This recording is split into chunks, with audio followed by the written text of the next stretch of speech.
Squares के जो बचे हुए बाकी क्वेश्चंस हैं, काफी इंपॉर्टेंट टॉपिक है स्क्वायर क्वाड्रिलेटरल, बहुत अच्छी चीज है। और मैंने इस पे लगभग 47 क्वेश्चन के आसपास डाले हैं सीट में, जो ज्योमेट्री के पॉइंट ऑफ व्यू से। मेंसुरेशन में और भी है 25 के आसपास क्वेश्चन मैं आपको काफी ज्यादा करा रहा हूं, बहुत ज्यादा मैं आपको प्रैक्टिस कराने की कोशिश कर रहा हूं, अपनी तरफ से बेस्ट क्वालिटी क्वेश्चंस दे रहा हूं। और एक बात की, आपके पास जितनी भी बुक हैं सबको साइड कर दीजिए, किसी और का कहीं कोई कंटेंट यूज करने की जरूरत है, this is more than sufficient भाई, लिख के ले लो और क्या चाहिए, बहुत सही। हम अपनी तरफ से कोशिश कर रहे हैं आप लोगों को संतुष्ट करने की, ठीक है भाई। चलिए, और जितने भी अदर एग्जाम होते हैं, सीडीएस का हो, कैट का हो, जेड का, आईएफटी का, स्नैप का, सीजीएल मेंस का, हम सारे क्वेश्चन इसमें जो अच्छे होते हैं, जो आपके पेपर में रिपीट हो सकते हैं, आ सकते हैं, उनको भी इंक्लूड करते हैं। सेल्फ क्रिएटेड क्वेश्चंस भी है, इट्स कंप्लीट पैकेज ना, और बहुत सही चीजें हैं। ज्यादा से ज्यादा बच्चों को बताओ कोर्स के बारे में कि कोर्स है, यहां से पढ़ाई करो। आप लोग शेयर नहीं करोगे तो चीजें लोगों तक पहुंचेंगी नहीं, क्योंकि हम तो कितने 6-7 हजार बच्चों को अभी तक लिमिटेड है, ठीक है। यूट्यूब पे हमारा प्रेजेंस है नहीं अभी, तो ज्यादा से ज्यादा बच्चों को अवेयर कराओ और बताओ कि बच्चे सीखें और यहां से पढ़ें, ठीक है। सब कुछ इसी में है, प्री के लेकर मेंस तक सब कुछ इसी शीट में, ठीक है। चलिए देखेंगे क्वेश्चन नंबर 1। अब देख लीजिए, जैसे यही सवाल है आपके कैट 2018 के पेपर का आया हुआ है, जो अभी रिसेंटली हुआ था। बहुत अच्छा लॉजिकल क्वेश्चन है, सेम टू सेम सवाल आ सकता है आपके पेपर में, ध्यान से समझेंगे।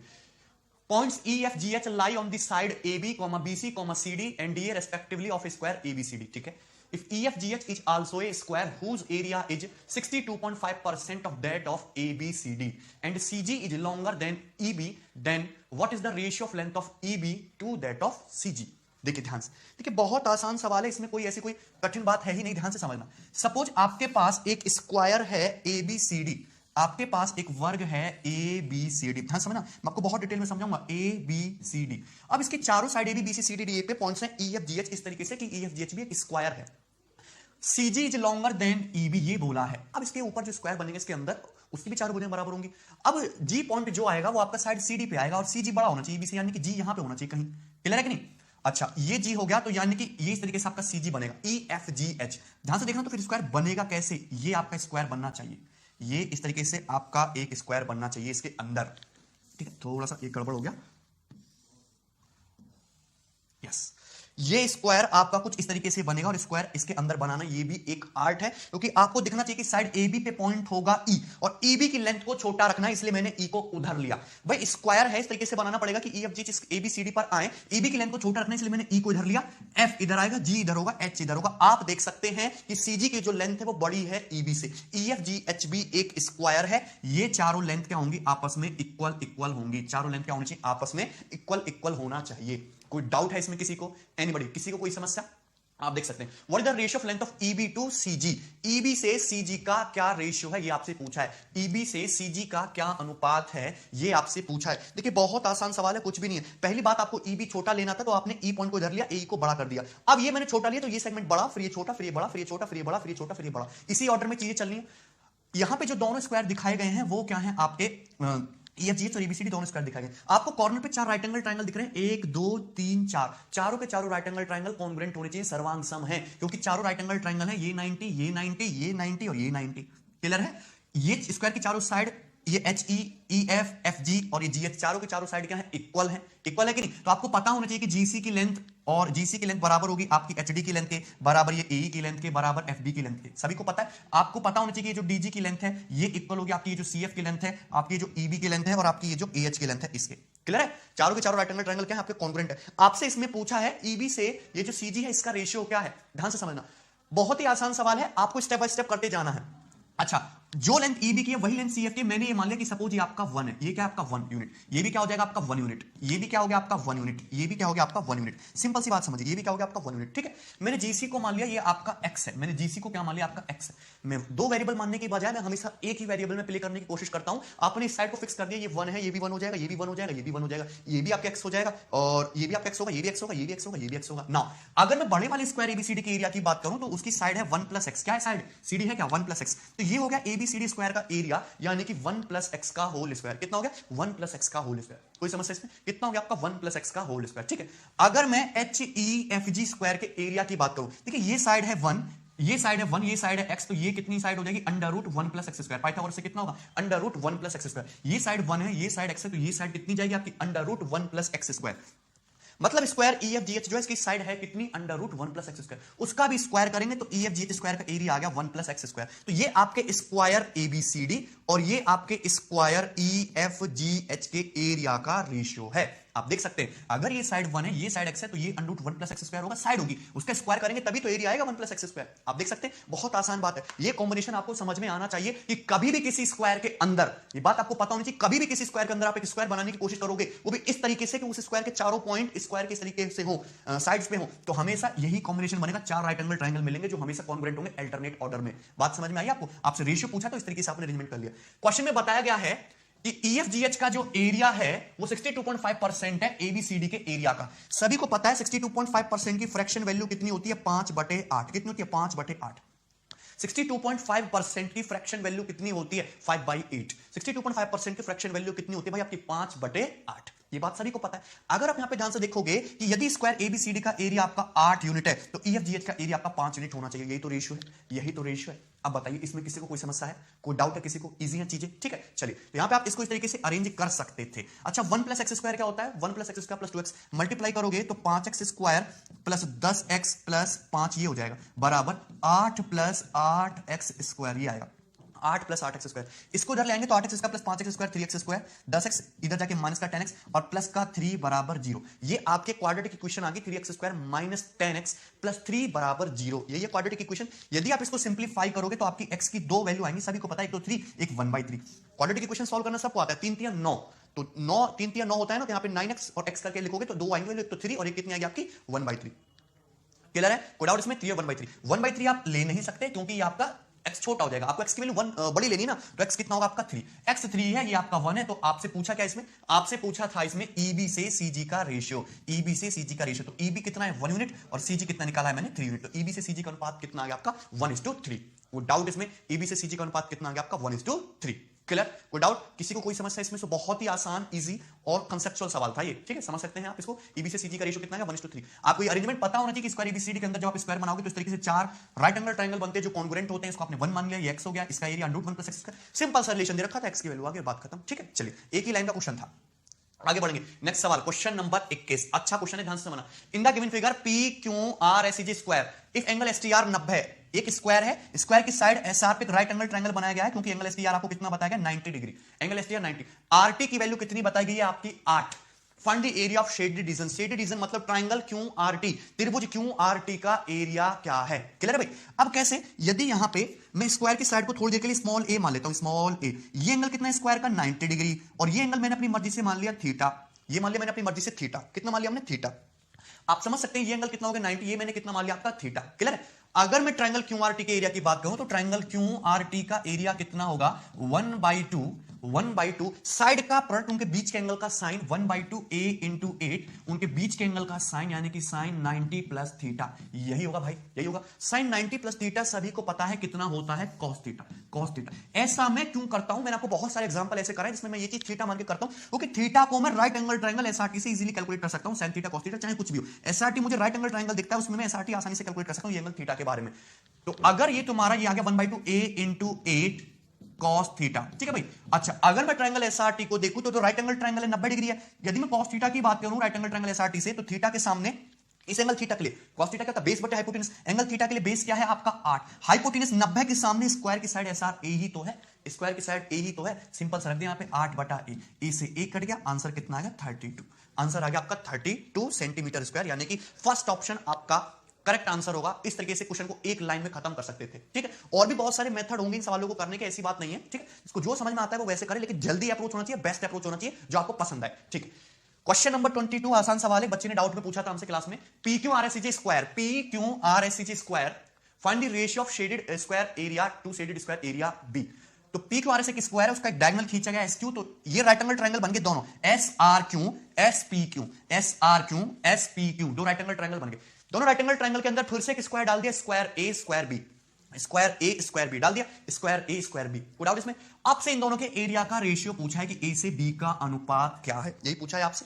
क्लियर? आप वैसे इसका आंसर देखते ही बता सकते हो। अच्छा ध्यान से देखते हैं। पहली बात तो मैंने आपको एक चीज बताई थी कि एक राइट एंगल ट्रायंगल के अंदर दो तरीके से स्क्वायर बन सकता है। जैसे आपके दो राइट एंगल ट्रायंगल है सेम, एक स्क्वायर तो इस तरीके से बन सकता है कि ये कि राइट एंगल ट्रायंगल का जो स्क्वायर का जो वर्टेक्स है वो 90 डिग्री को कोइंसाइड करे, और एक बन सकता है ऐसे कि राइट इसके स्क्वायर का बेस हाइपोटेनस पे हो। और मैंने बताया था कि अगर ये स्क्वायर तुम्हारा A है, ये B है, तो A जो है हमेशा बड़ा होगा B से। स्क्वायर A का एरिया हमेशा बड़ा होगा B से, तो A का एरिया बड़ा होना चाहिए B से। ना तो ये आंसर पॉसिबल है, ना ये आंसर पॉसिबल है, ना ये आंसर पॉसिबल है। आंसर क्या है? D option. कुछ भी करने की जरूरत नहीं है, ठीक है भाई। कोई डाउट इसमें? आपका आंसर क्या हो गया? A option. ठीक है, कुछ भी करने की जरूरत नहीं है, सब खत्म हो गया। क्लियर है? कोई डाउट? चलिए, लेकिन इसको प्रॉपर मेथड से कैसे करेंगे वो भी आपको जरूर पता होना चाहिए। चलिए ध्यान से समझते हैं। मैं आपको पहले बेसिक वाला मेथड बताता हूं। ये स्क्वायर है, स्क्वायर की साइड मैंने ये मान ली 1 और ये स्क्वायर की साइड ये भी मैंने कितनी मान ली? ये 1। स्क्वायर की साइड 1 1 यूनिट हो गया। तो ये राइट एंगल ट्रायंगल दिख रहा है, एसआर क्यों? आइसोसेलेस राइट एंगल ट्रायंगल है, समद्विबाहु समकोण त्रिभुज। 1 और ये 1 1 1 दिख रहा है। तो इसके अंदर ये जो स्क्वायर बन रहा है आपका स्क्वायर ए, इसकी जो साइड होगी वो कैसे कैलकुलेट होगी? 1 इंटू 1 बटे 1 प्लस 1, यही होगा B into H plus upon B plus H, यानी कि कितना? 1/2। इस स्क्वायर की साइड तो 1/2 आ गई, 1/2। क्लियर है? बेस इंटू हाइट बटे बेस प्लस हाइट। अब मुझे चाहिए इसका स्क्वायर की ये साइड कितनी है? 1। स्क्वायर की ये साइड कितनी है? 1। अब यहां पे यदि तुम ये डायगोनल इस तरीके से खींचोगे, ये डायगोनल खींचने की कोशिश करोगे, यहां से परपेंडिकुलर डालने की कोशिश करोगे, तो डायगोनल का हाफ रूट 2 का 1/2 ही तो आएगा। ये 1/2 ही तो आएगा। यहां से यहां तक की डिस्टेंस क्या होगी? तुम्हारी डायगोनल ही तो है, डायगोनल ही तो है, ये 1/2। ठीक है ना? 1/2 आ जाएगा। डायगोनल क्या होगा स्क्वायर का? रूट टू का हाफ 1/2।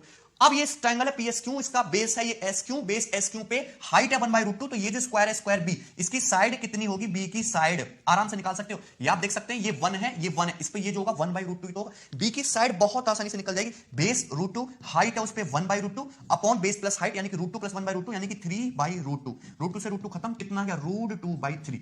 तो बी की साइड कितनी निकाली फिर मैंने? √2/3। √2/3। कोई समस्या इसमें किसी को? बहुत आसान। ए की साइड है 1/2, ए का एरिया 1/4। बी की साइड √2/3, बी का एरिया 2/3, बी का एरिया 2/9, √2/3 का स्क्वायर 2/9, ऊपर पहुंच गया 9/8। आंसर आ गया एक ही लाइन में।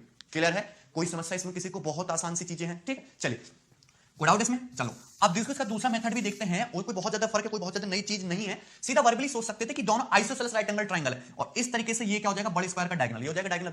क्लियर है भाई? ये डायगोनल हो जाएगा। अगर मैं डायगोनल को यहां पे इस तरीके से मानता हूं कि ये तुम्हारा 3 है, ये कितना है? ये भी 3 होगा, बाकी बचा कुछ। अच्छा, यहां पे ये हिस्सा ध्यान से देखना, ये वाला पार्ट और ये वाला पार्ट सिमेट्रिसिटी से इक्वल जाएगा कि नहीं?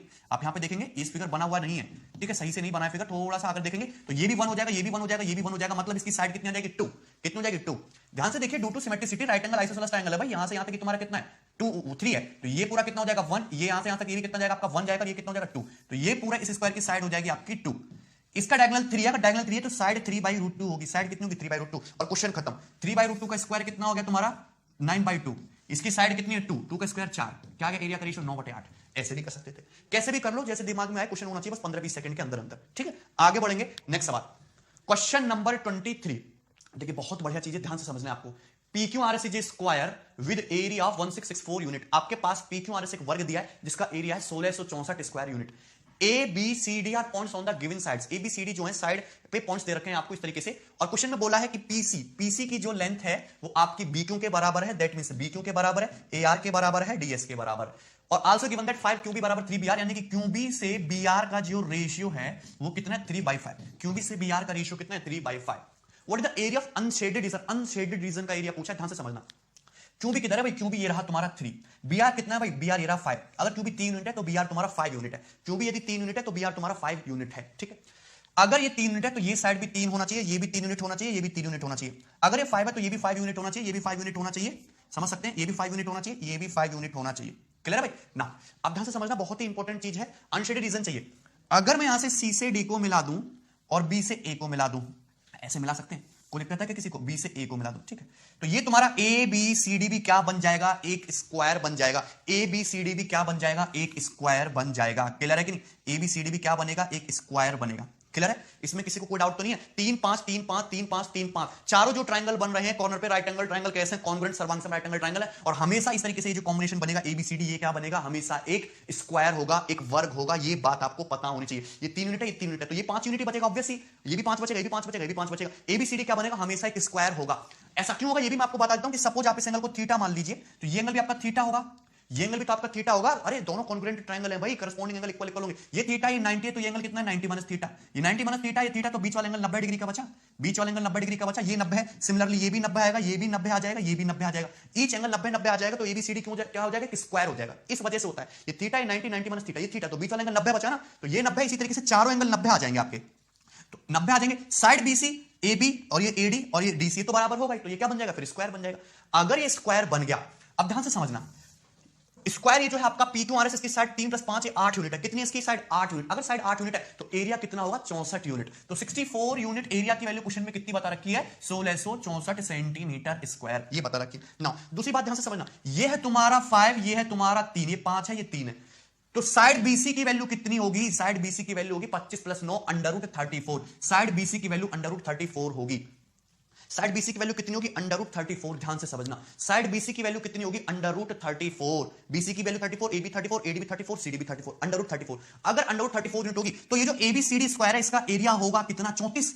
एरिया होगा कितना? 34 यूनिट इसका एरिया होगा। स्क्वायर के दोनों डायगोनल हैं, चारों ट्रायंगल का एरिया बराबर बराबर आएगा। शेडेड तो हो गया तुम्हारा 17 और अनशेडेड भी कितना हो गया? शेडेड तुम्हारा 17 हो गया, शेडेड कितना हो गया? 17। भाई एबीसीडी का टोटल एरिया 34 है, डायगोनल खींचे गए, डायगोनल 4 इक्वल एरिया में बांटेंगे तो शेडेड वाला 17 और अनशेडेड वाला 17, तो शेडेड एरिया 17 है। शेडेड एरिया 17 है, टोटल एरिया 64 है, तो अनशेडेड कितना बचा?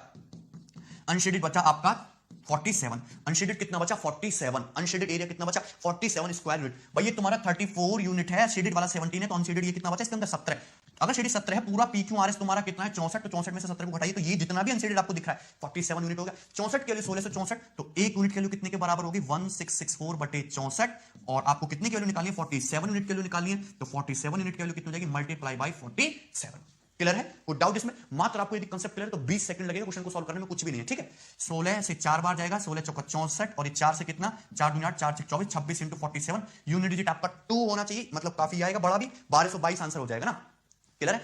1000 से तो ज्यादा आंसर होगा, 1222 हो जाएगा आपका आंसर। क्लियर है? कोई डाउट? आप इस क्वेश्चन को बिना सॉल्व करे भी सॉल्व कर सकते थे, यदि ऑप्शन देखते, क्योंकि आपका ये अगर पूरा 1664 है तो ये तो काफी कम होगा, आंसर आपका 1000 से तो लगभग बड़ा ही आएगा, तो ऐसे मार्क कर सकते थे 1222। ठीक है, कोई समस्या इसमें? बहुत आसान सवाल था। आगे बढ़ेंगे।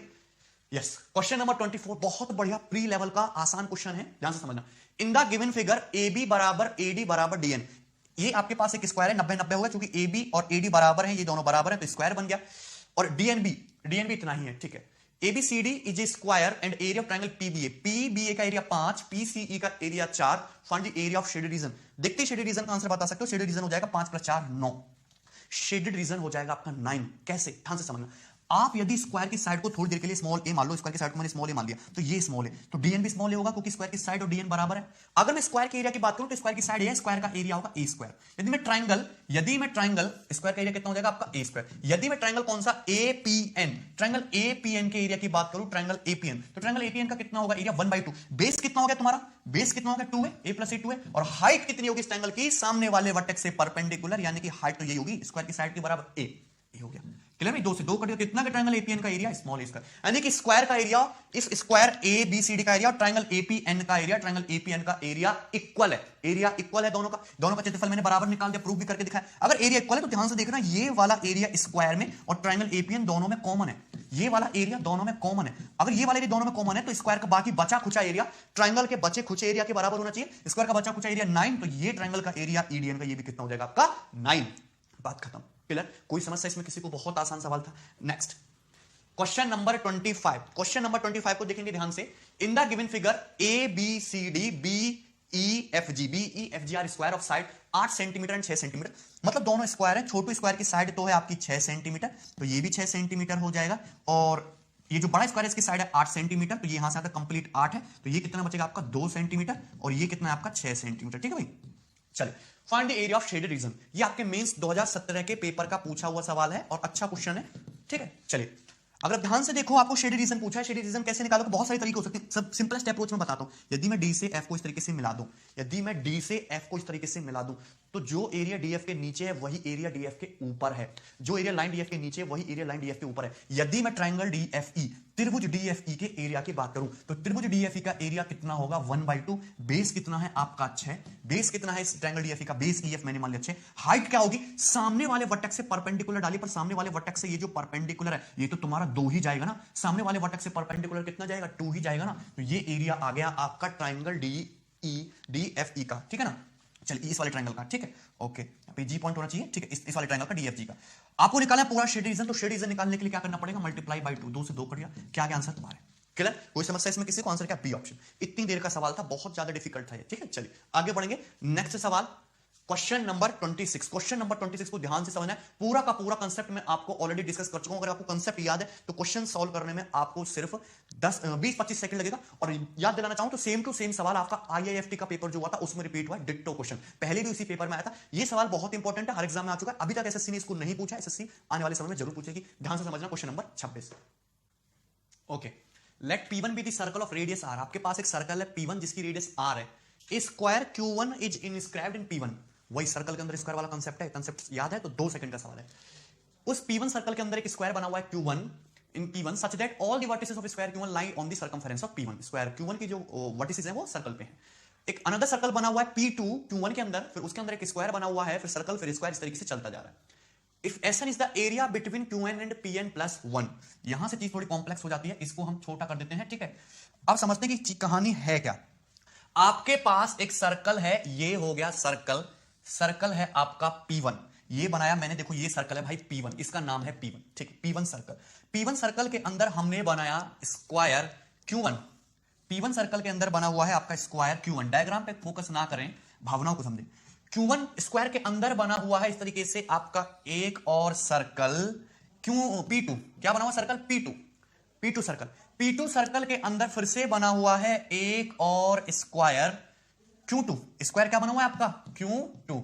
फिर Q2 स्क्वायर के अंदर बना हुआ है इस तरीके से सर्कल P1, देखो सर्कल को नाम दे रहे हैं ये P से, सॉरी सर्कल बना हुआ है P3, सर्कल P3 के अंदर फिर से बना हुआ है एक स्क्वायर इस तरीके से आपका Q4, सॉरी Q3, क्या बना हुआ है Q3 स्क्वायर, Q3 स्क्वायर के अंदर बना हुआ है आपका फिर से सर्कल, ये हो गया आपका, इस बार ये क्या हो गया आपका P4। क्लियर है? तो P मतलब सर्कल, Q मतलब स्क्वायर, तो इस तरीके से ये हो गया P1, फिर उसके अंदर Q1, फिर P2, फिर उसके अंदर Q2, ठीक है भाई, फिर P3, फिर उसके अंदर Q3, फिर P4, फिर उसके अंदर P3, फिर उसके अंदर Q3, फिर P4, फिर उसके अंदर स्क्वायर Q4। इस तरीके से कहानी चलती जा रही है, ये बात सभी को पता है। मैंने आपको एक चीज याद रटा रखी है कि यदि आपके पास कोई भी सर्कल है और सर्कल के अंदर स्क्वायर है, सर्कल के अंदर स्क्वायर, तो सर्कल के एरिया और स्क्वायर के एरिया का रेशियो कितना होता है, पाई अनुपात 2। सर्कल अंदर बनाते जाओगे सर्कल का एरिया भी हाफ होता जाएगा, स्क्वायर बनाते जाओगे स्क्वायर का एरिया भी हाफ होता जाएगा। पाई अनुपात 2 है सर्कल से स्क्वायर। यदि मैं इसमें 16 से गुणा करके लिख दूं, 32 से गुणा करके लिख दूं, तो मैं ऐसे नहीं लिख सकता, पाई अनुपात 2 को 32 पाई अनुपात 64। मैंने ये मान लिया कि सर्कल P1 का जो एरिया है वो 32 पाई है, Q1 का जो एरिया है वो 64 हो जाएगा। फिर अगर मैं P2 सर्कल की बात करूंगा तो हाफ हो जाएगा 16 पाई, अगर मैं P3 सर्कल की बात करूंगा तो हाफ हो जाएगा 8 पाई, यदि मैं P4 सर्कल की बात करूंगा तो हाफ हो जाएगा 4 पाई, यदि मैं Q3 स्क्वायर की बात करूंगा तो एरिया 64 का हाफ हो जाएगा 32, Q3 स्क्वायर की बात करूंगा तो 32 का हाफ हो जाएगा एरिया 16, यदि मैं Q4 की बात करूंगा तो एरिया हाफ हो जाएगा यानी कि 8। इस तरीके से आपकी कहानी चलती रहेगी, मैंने सबके रेशियो लिख दिए। चलिए मैं इस डायग्राम को हटा दे रहा हूं, मुझे इस डायग्राम से कोई मतलब नहीं था, बस ये तो मैं बस आपको समझाने के पर्पज से बनाया था, ठीक है। क्वेश्चन जो कहना चाह रहा है, क्वेश्चन जो यहां पे कहना चाह रहा है वो ये कहना चाह रहा है, ध्यान से समझना कि let Sn is the area between Qn and Pn plus 1। ये Sn जो है तुम्हारा एरिया है Qn एंड Pn प्लस 1 के बीच का। Sn is the area between Qn and Pn plus 1। यानी कि अगर मैं S1 की बात करूं तो S1 कितना हो जाएगा Q1 माइनस P2, यदि मैं S2 की बात करूं तो कितना हो जाएगा Q2 माइनस P3, और यानी कि यदि मैं S3 की बात करूं तो कितना हो जाएगा Q3 माइनस P4। n की जगह 1 रखूंगा, 2 रखूंगा, 3 रखूंगा, नेचुरल नंबर है, तो Sn is the area between Qn circle, nवे नंबर का सर्कल और n प्लस 1वें नंबर का स्क्वायर जो बना उनके बीच एरिया का डिफरेंस है। S1 ये हो जाएगा, S2 ये हो जाएगा, S3 ये हो जाएगा, ठीक है। तो आपसे पूछा है n represent the set of natural number, then the ratio of sum of all such Sn, ये जितने भी Sn ऑल सच Sn इन सब के एरिया के सम का, यानी कि S1 plus S2 plus S3 plus dot dot कहां तक भी चला जाइए S इनफाइनाइट, इन सब के एरिया के सम का एरिया ऑफ स्क्वायर Q1 जो स्क्वायर है उसके एरिया से क्या अनुपात है, Q1 जो स्क्वायर है उसके एरिया से क्या रेशियो है, ये आपसे पूछा है। ये सवाल था, ये सिंपल सा क्वेश्चन, कुछ भी नहीं था इसमें, कंसेप्ट आपको ऑलरेडी पता है, ध्यान से वर्बली आप इस सवाल को आप बना सकते हो, कोई दिक्कत नहीं होगी किसी को, ठीक है। ध्यान से समझना, Sn is the area between Qn circle and Pn plus 1 square. S1 मुझे पता है, S2 ये होगा, S3 होगा। यदि मैं S1 की बात करूं तो Q1 माइनस P2 यानी कि कितना होगा 64 माइनस 16 पाई, ये आ जाएगा S1। यदि मैं S2 की बात करूं तो कितना होगा आपका Q2 माइनस P3 यानी कि 32 माइनस 8 पाई, देखिए हाफ होता जा रहा है, देखिए हाफ होता जा रहा है। अगर मैं S3 की बात करूं तो कितना हो जाएगा फिर आपका Q3 माइनस P4, ये रहा Q3 ये रहा P4, 16 माइनस 4 पाई, 16 माइनस 4 पाई। यदि मैं आगे बात करूंगा तो फिर कितना हो जाएगा 8 माइनस 2 पाई, 8 माइनस 2 पाई, ये आएगा और अनंत तक इस तरीके से चलता जाएगा, और इसको निकालेंगे बटे Q1 क्या है सर, ये Q1 क्या है आपका, ये स्क्वायर, ठीक है। स्क्वायर का एरिया कितना है आपका 64, कितना है 64 बटे 64, ये रेशियो आपको निकालना था और सवाल खत्म। सवाल में कुछ भी नहीं है, 64 माइनस 16 पाई, 32 माइनस 8 पाई, 16 माइनस 4 पाई, 8 माइनस 2 पाई, ये आपको क्या दिखाई दे रही है, जीपी दिखाई दे रखी है, ज्योमेट्रिक प्रोग्रेशन क्या दिखाई दे रही है आपको, जीपी। यदि मैं यहां से कॉमन ले लेता हूं 4 माइनस पाई, क्या कॉमन लूंगा 4 माइनस पाई, तो फर्स्ट टर्म में आपको कितना दिखेगा 16, 16 चौका 64 और माइनस 16 पाई, 4 माइनस पाई मैंने यहां से कॉमन लिया तो कितना दिख रहा होगा आपको 8, 4 माइनस पाई मैंने यहां से कॉमन लिया कितना दिख रहा होगा आपको 4, 4 माइनस पाई मैंने यहां से कॉमन लिया कितना दिख रहा होगा 2, आगे क्या दिखेगा आपको 1, आगे क्या दिखेगा आपको 1/2। इस तरीके से कहानी चलती जाएगी और नीचे क्या है आपका 64, नीचे क्या है आपका 64। क्लियर, सिंपल सी बात, कुछ भी नहीं है। तो ये हो गया आपका 4 माइनस पाई, कितना हो गया 4 माइनस पाई इनटू ये क्या है भाई, ये क्या है आपका, ये जीपी है, GP of infinite terms with, जिसका फर्स्ट टर्म है 16 और कॉमन रेशियो क्या है 1/2। तो इस जीपी का सम क्या हो जाएगा, a बटे 1 माइनस आर, यानी कि 16 बटे 1 माइनस 2 और ये बटे 64, यही हो जाएगा। तो 4 माइनस पाई, ठीक है भाई, और देखो 1 माइनस हाफ हाफ हो जाएगा, ऊपर पहुंच जाएगा, तो 16 दूनी 32 बटे 64, 32 से 64 दो बार कट गया, आंसर कितना आ गया 4 minus pi by 2। 4 minus pi by 2 first option आपका करेक्ट आंसर होगा। इस तरीके से आप इस क्वेश्चन को अप्रोच करना था। अगर आपको चीजें पता है तो आप इजीली कर लोगे, अदरवाइज आप कैलकुलेशन में, डायग्राम बनाने में काफी ज्यादा टाइम अपना वेस्ट कर लोगे। ये रेशियो आपको बहुत हेल्प करेगा बहुत सारे सवालों को जल्दी जल्दी करने में, ठीक है। चलिए आगे बढ़ेंगे और next question number 27। Question number 27 में कुछ कुछ इसी टाइप का है, आपके कैट के पेपर पर आया हुआ सवाल है, ध्यान से समझना। Let S1 B square of side a, आपके पास एक स्क्वायर है जिसकी साइड है a, another square S2 is formed by joining the mid points of the side of S1। एक अनदर स्क्वायर बनाया गया है S2, इसको जो स्क्वायर S1 की साइड के मिड पॉइंट को जोड़ के बनाया गया है। The same process is applied to S2, same process S2 पे लगाया गया, उसके मिड पॉइंट को जोड़ के नया स्क्वायर बनाया गया, एंड सो ऑन, ठीक है। If A1, A2, A3 be the P1, P2, P3 be the perimeter, A1, A2, A3 क्या है भी एरियाज, उनके एरियाज है स्क्वायर के, P1, P2, P3 क्या है पेरीमीटर है ऑफ S1, S2, S3 के respectively, then the ratio of perimeter से एरिया, सभी वर्गों के क्षेत्रफल और परिमापों का अनुपात का रेशियो पूछा है। बहुत आसान सवाल है, समझते रहना। मैं क्वेश्चन को छोटा कर दे रहा हूं, अगर समझ में नहीं आया तो यहां समझेंगे। अच्छा, S1 B square of side A, समझते रहना आपके। तो ये पहले मैं बनाता हूं एक स्क्वायर जिसकी साइड है ए। सबसे पहले मैंने एक बनाया स्क्वायर जिसकी साइड है स्मॉल ए, ये S1 स्क्वायर है, ए बी सी डी, ये क्या है आपका एक स्क्वायर है जिसकी साइड है स्मॉल ए। अब मैंने ये S1 स्क्वायर है, नाम है इसका S1, इसके मिड पॉइंट्स को मिलाया, तो मैंने इसके मिड पॉइंट्स को इस तरीके से मिलाया, ये हम मिला सकते हैं। तो इसके मिड पॉइंट्स को मिलाने पर एक नया स्क्वायर बन गया, ये आपका S2, नया स्क्वायर बन गया आपका S2।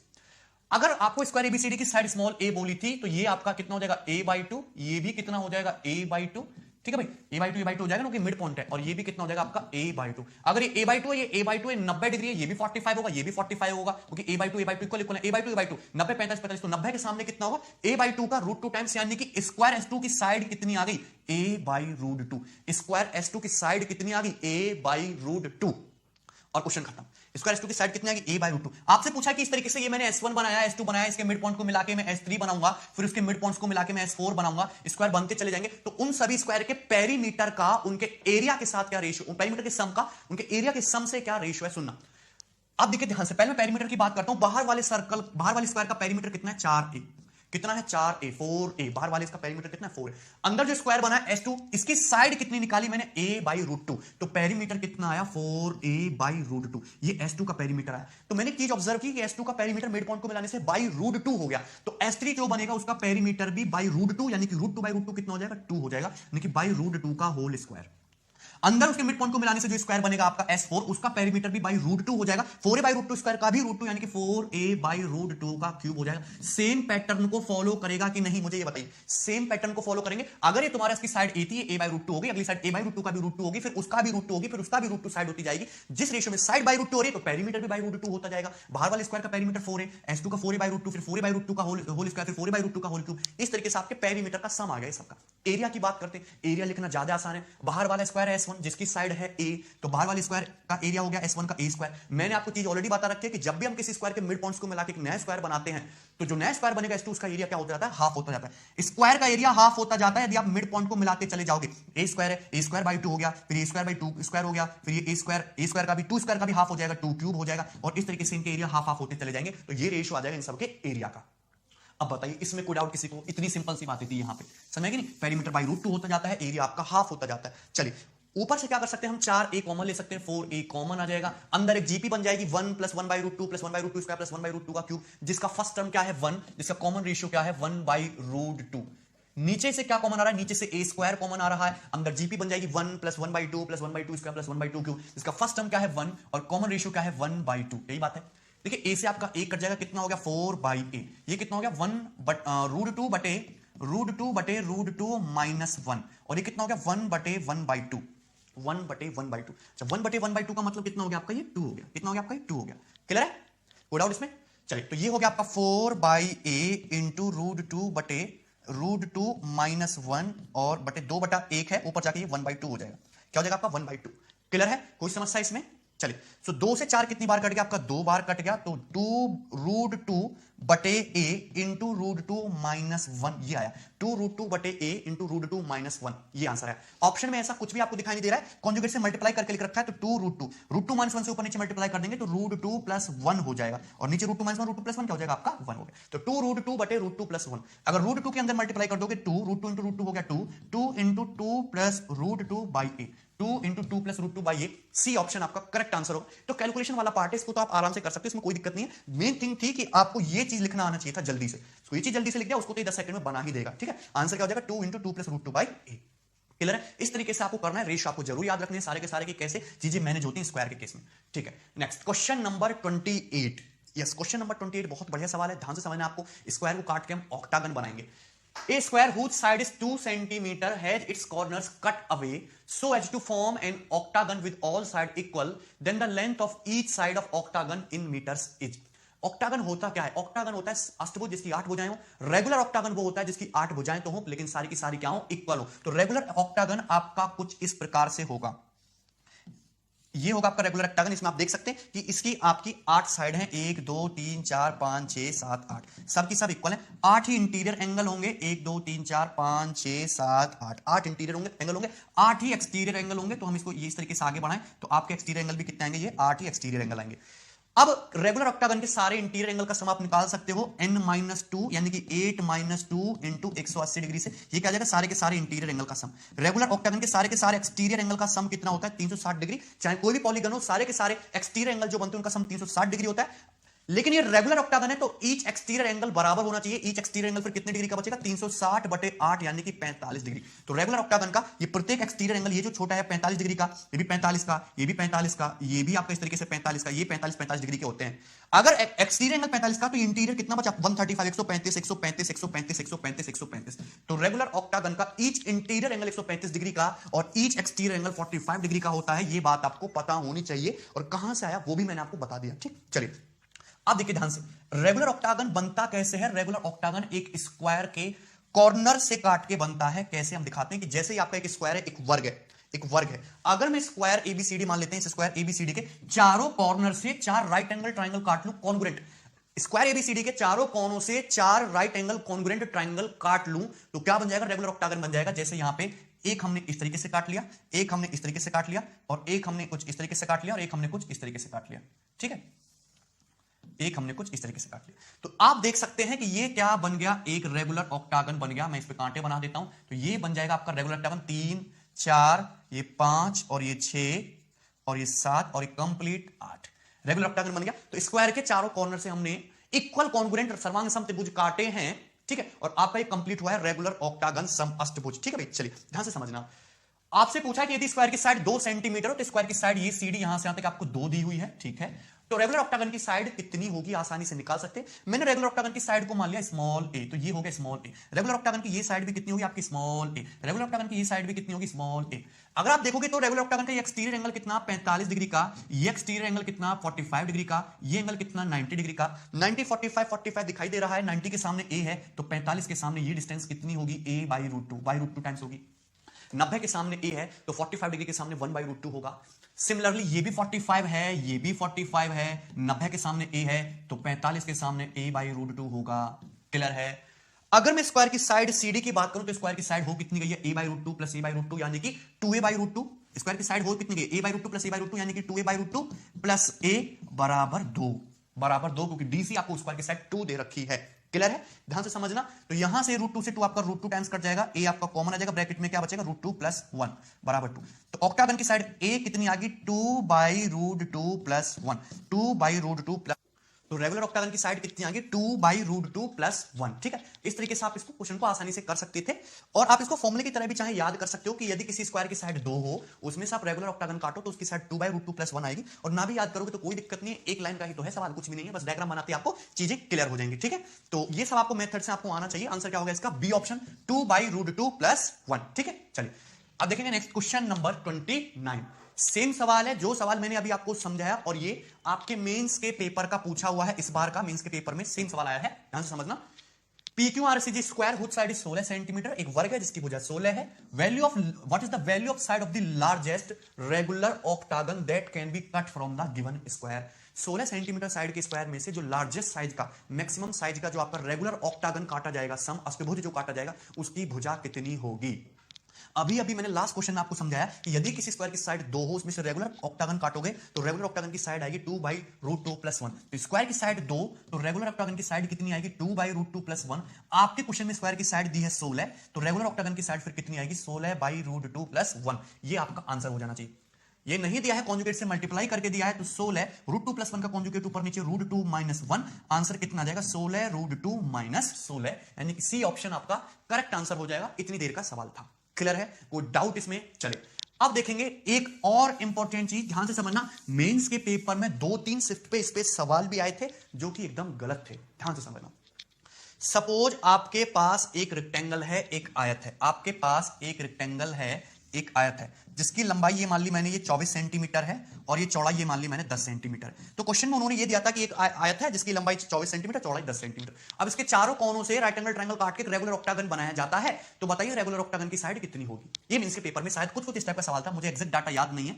तो इस तरीके से आप काट के रेगुलर ऑक्टागन तो बना लोगे। ये हमने रेगुलर ऑक्टागन ये बना दिया, ठीक है, कोई दिक्कत नहीं है। एक साइड होगी, ये 2 साइड होगी, ये 3 साइड होगी, ये 4 साइड होगी, ये 5 साइड होगी, ये 6 साइड हो गई, ये 7 साइड हो गई और ये 8 साइड होगी। ये रेगुलर आपके कॉन्ग्रुएंट राइट एंगल ट्रायंगल चारों से काटे।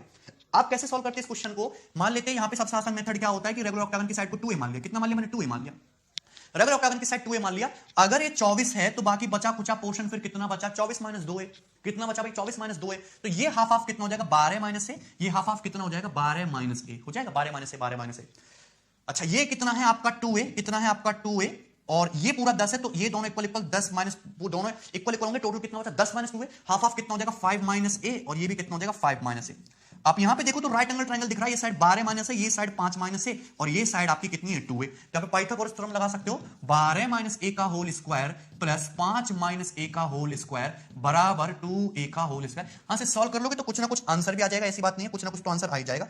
पर क्या है सवाल गलत है, सही नहीं है। ये कभी भी रेक्टेंगल से इस तरीके से ट्रायंगल काट के रेगुलर ऑक्टागन बन ही नहीं सकता। रेगुलर ऑक्टागन केवल स्क्वायर के कोनों से राइट एंगल ट्रायंगल ही काट के बन सकता है, रेक्टेंगल से नहीं। क्योंकि आपको पता है, आपको क्या पता है, कुछ पता है आपको, ये पता है कि रेगुलर ऑक्टागन का ईच एक्सटीरियर एंगल 45 डिग्री का होता है। सो ये एंगल भी आपका 45 डिग्री होना चाहिए, ये एंगल भी 45 डिग्री होना चाहिए। अगर ये 45 है, 45 है तो 12 - a बराबर 5 - a के होना चाहिए और a से कट गया 12 बराबर 5। ये तो पॉसिबल ही नहीं है, मतलब जो एकदम गलत है, गलत सवाल एसएससी ने बनाया था, कोशिश तो बहुत की थी बनाने की पर बना नहीं, ठीक है। तो 45 डिग्री तो 12 - a और ये 5 - a इक्वल नहीं हो सकता। रेगुलर रेक्टेंगल से कभी भी रेगुलर ऑक्टागन नहीं बनाया जा सकता, सेम कॉन्ग्रुएंट ट्रायंगल काट के, तो ठीक है। चलिए अलग अलग चीज कटिंग करोगे तब बनाया जा सकता है, ठीक है, कोई समस्या इसमें। चलिए आगे बढ़ेंगे और नेक्स्ट सवाल देखेंगे, क्वेश्चन नंबर 30। क्वेश्चन नंबर 30 ध्यान से देखना, एसएससी सीजीएल 2017 के पेपर का पूछा हुआ क्वेश्चन है और बहुत ही आसान सवाल है, कुछ भी नहीं है, ध्यान से समझना। In the given figure, ABCD is square, EFGH is square formed by joining the midpoint of side ABCD. Side ABCD के मिड पॉइंट को जोड़ के स्क्वायर बनाया गया है। LMNO is square formed by joining the midpoints of side EFGH. Square EFGH के mid point को जोड़ के LMNO एक स्क्वायर बनाया गया है और इस स्क्वायर के अंदर एक सर्कल डाला गया है। सर्कल का एरिया है 38.5 सेंटीमीटर स्क्वायर। तब आपसे जो बाहर स्क्वायर है ABCD, इसका एरिया पूछा है। देखते ही मैं तो आंसर बता सकता हूं कि इसका आंसर 196 है, बिना सॉल्व करे ही, बिना दिमाग लगाए। आंसर कितना है इसका 196, 196 स्क्वायर एबीसीडी का एरिया। 2 सेकंड का सवाल था। कैसे? आप सभी लोगों को पता है कि जब भी हम किसी स्क्वायर के मिड पॉइंट को मिला के एक नया स्क्वायर बनाते हैं तो एरिया क्या होता जाता है, हाफ होता जाता है। किसी भी स्क्वायर के मिड पॉइंट को मिलाओगे एरिया हाफ हो जाएगा। ये एबीसीडी है, इसके मिड पॉइंट को ईएफजीएच को मिला के बनाया तो ईएफजीएच स्क्वायर का एरिया हाफ होगा एबीसीडी का। एलएमएनओ को फिर से मिड पॉइंट मिला के बनाया तो एलएमएनओ स्क्वायर का एरिया फिर से हाफ होगा ईएफजीएच का। सर्कल का एरिया बोला है 38.5, सर्कल 38.5 है। अगर ये सर्कल 38.5 है तो ये जो स्क्वायर एलएमएनओ है, स्क्वायर एलएमएनओ, ये 38.5 से थोड़ा सा ज्यादा होना चाहिए इसका एरिया। भाई स्क्वायर एलएमएनओ का एरिया से थोड़ा ज्यादा होना चाहिए। एलएमएनओ का दिमाग मत लगाइए, एलएमएनओ का थोड़ा ज्यादा होना चाहिए 38.5 से। सब 50 मान लिया मैंने। भाई ये जो है यहाँ पे बेचारा कुछ ना कुछ तो घेर के बैठा एरिया ये है। अगर सर्कल 38.5 है तो लगभग ये 10-12 तो है ही। तो एलएमएनओ का एरिया लगभग मैंने कितना मान लिया 50। कितना मान लिया 50। अगर एलएमएनओ लगभग 50 है तो ईएफजीएच डबल 100, एबीसीडी डबल लगभग 200 के आसपास आंसर आना चाहिए, 200। एक ही आंसर 200 के आसपास है, बी ऑप्शन, और यही आपका आंसर हो गया। कोई करने की दिक्कत नहीं है किसी को कुछ, ठीक है भाई। अगर 50 है तो 50 से ये तुम्हारा 100 डबल 100 और ये तुम्हारा डबल 200 के आसपास आंसर होगा 196। क्लियर है? कोई समस्या इसमें किसी को? आसान सवाल था कि नहीं? अगर आपको इसको मेथड से बनाना है तो मेथड से भी इजीली बना लोगे, लेकिन ऐसे नहीं करना कि 38.5 साइड एरिया दे रखा है तो रेडियस निकालने बैठ गए बढ़िया से तमीज के साथ बनाने, ऐसा कुछ नहीं। सर्कल के अंदर स्क्वायर रटा रखा है π/2, सर्कल, अगर मैं सर्कल के अंदर भी एक स्क्वायर डाल दूं, अगर मैं सर्कल के अंदर भी एक स्क्वायर डाल दूं, सभी को दिख रहा है मैंने सर्कल के अंदर भी एक स्क्वायर डाल दिया। अच्छा, अगर ये सर्कल एरिया 11 है तो स्क्वायर एरिया 7, स्क्वायर एरिया कितना हो जाएगा 7। मैंने भाई आपको पता है कि कोई सर्कल है, सर्कल के अंदर तुम स्क्वायर डाल दो तो सर्कल का एरिया 11 यूनिट, तो स्क्वायर का एरिया 7 यूनिट, सभी को पता है। तो सर्कल है 11, स्क्वायर है 7, ये छोटी स्क्वायर 7 है तो इसके बाहर वाला 14, इसके बाहर वाला 28, इसके बाहर वाला एबीसीडी 56, ये होगा एबीसीडी कितना होगा 56 यूनिट, कितना होगा 56 यूनिट। भाई अंदर स्क्वायर 7, सर्कल तुम्हारा 11 ही 7 है तो बाहर वाला स्क्वायर 14, 28 से 56 डबल होता जाता है। सर्कल का एरिया 38.5 दे रखा है, यानी कि क्वेश्चन में 11 यूनिट की वैल्यू 38.5 दे रखी है, तो एक यूनिट की वैल्यू 38.5 बटे 11। आपसे पूछी कितनी है 56 यूनिट की वैल्यू पूछी है, 56 यूनिट की वैल्यू, कोई डाउट किसी को 56 यूनिट की वैल्यू पूछी आपसे, क्लियर? 11 से 38.5 यानी कि 3.5, 3.5 का मतलब 7 बटे 2 और 2 से 56, ये तुम्हारा कितनी बार जाएगा 28 बार, और आंसर कितना आ गया 196। ये सवाल सॉल्व हो गया, कुछ भी करने की जरूरत नहीं है, 196 सेंटीमीटर स्क्वायर आपके बाहर वाले स्क्वायर एबीसीडी का एरिया आ जाएगा। क्लियर है? कोई डाउट इसमें? आपको रेशियो याद होना चाहिए 7, 11, 14, 28 से 56, इस तरीके से 11 की वैल्यू दे रखी है आपसे, 56 की वैल्यू पूछी। और भी बहुत तरीके से सवाल सेट हो सकते हैं, रेशियो याद है तो कुछ भी पूछ ले, कुछ भी निकाल लो, रेशियो पता है आपको, सीधा सीधा एरिया का। ठीक है, चलिए आगे बढ़ेंगे और नेक्स्ट सवाल देखेंगे, क्वेश्चन नंबर 31। ओके, देखिए बहुत अच्छा सवाल है, ध्यान से समझना। In the given figure ABCD जे स्क्वायर, देखिए जितने एबीसीडी एक वर्ग है, इसकी साइड है 14 सेंटीमीटर, तो स्क्वायर की ये साइड आपकी चारों की चारों बराबर है 14 14। ठीक है, y माइनस एक्स 3, स्क्वायर की साइड सीडी पे एक राइट एंगल ट्राइंगल बना हुआ है सीओडी, जिसमें एंगल 90 है, ये ओसी वाई है और ये एक्स है। Find area of A B C O D, आपसे इसका एरिया पूछा है। अच्छा ध्यान से देखना, बहुत आसान सवाल है, कुछ नहीं है। अगर आपको y माइनस एक्स 3 सेंटीमीटर दिया है, इससे मैं क्या रिजल्ट निकाल सकता हूं, मैं इसकी वैल्यू तो निकाल नहीं सकता यहां से। अगर मैं दोनों तरफ से स्क्वायर कर दूं तो y square plus x square minus 2xy किसके इक्वल आ जाएगा, 9 के आ जाएगा। लेकिन ध्यान से देखो, x square plus y square तो पाइथागोरस थ्योरम से 14 स्क्वायर के बराबर है, किसके बराबर है 14 स्क्वायर के बराबर है, 14 का स्क्वायर यानी कि 196, 196 माइनस 9 बराबर किसके आ गया 2xy के, किसके आएगा 2xy के। क्लियर है भाई?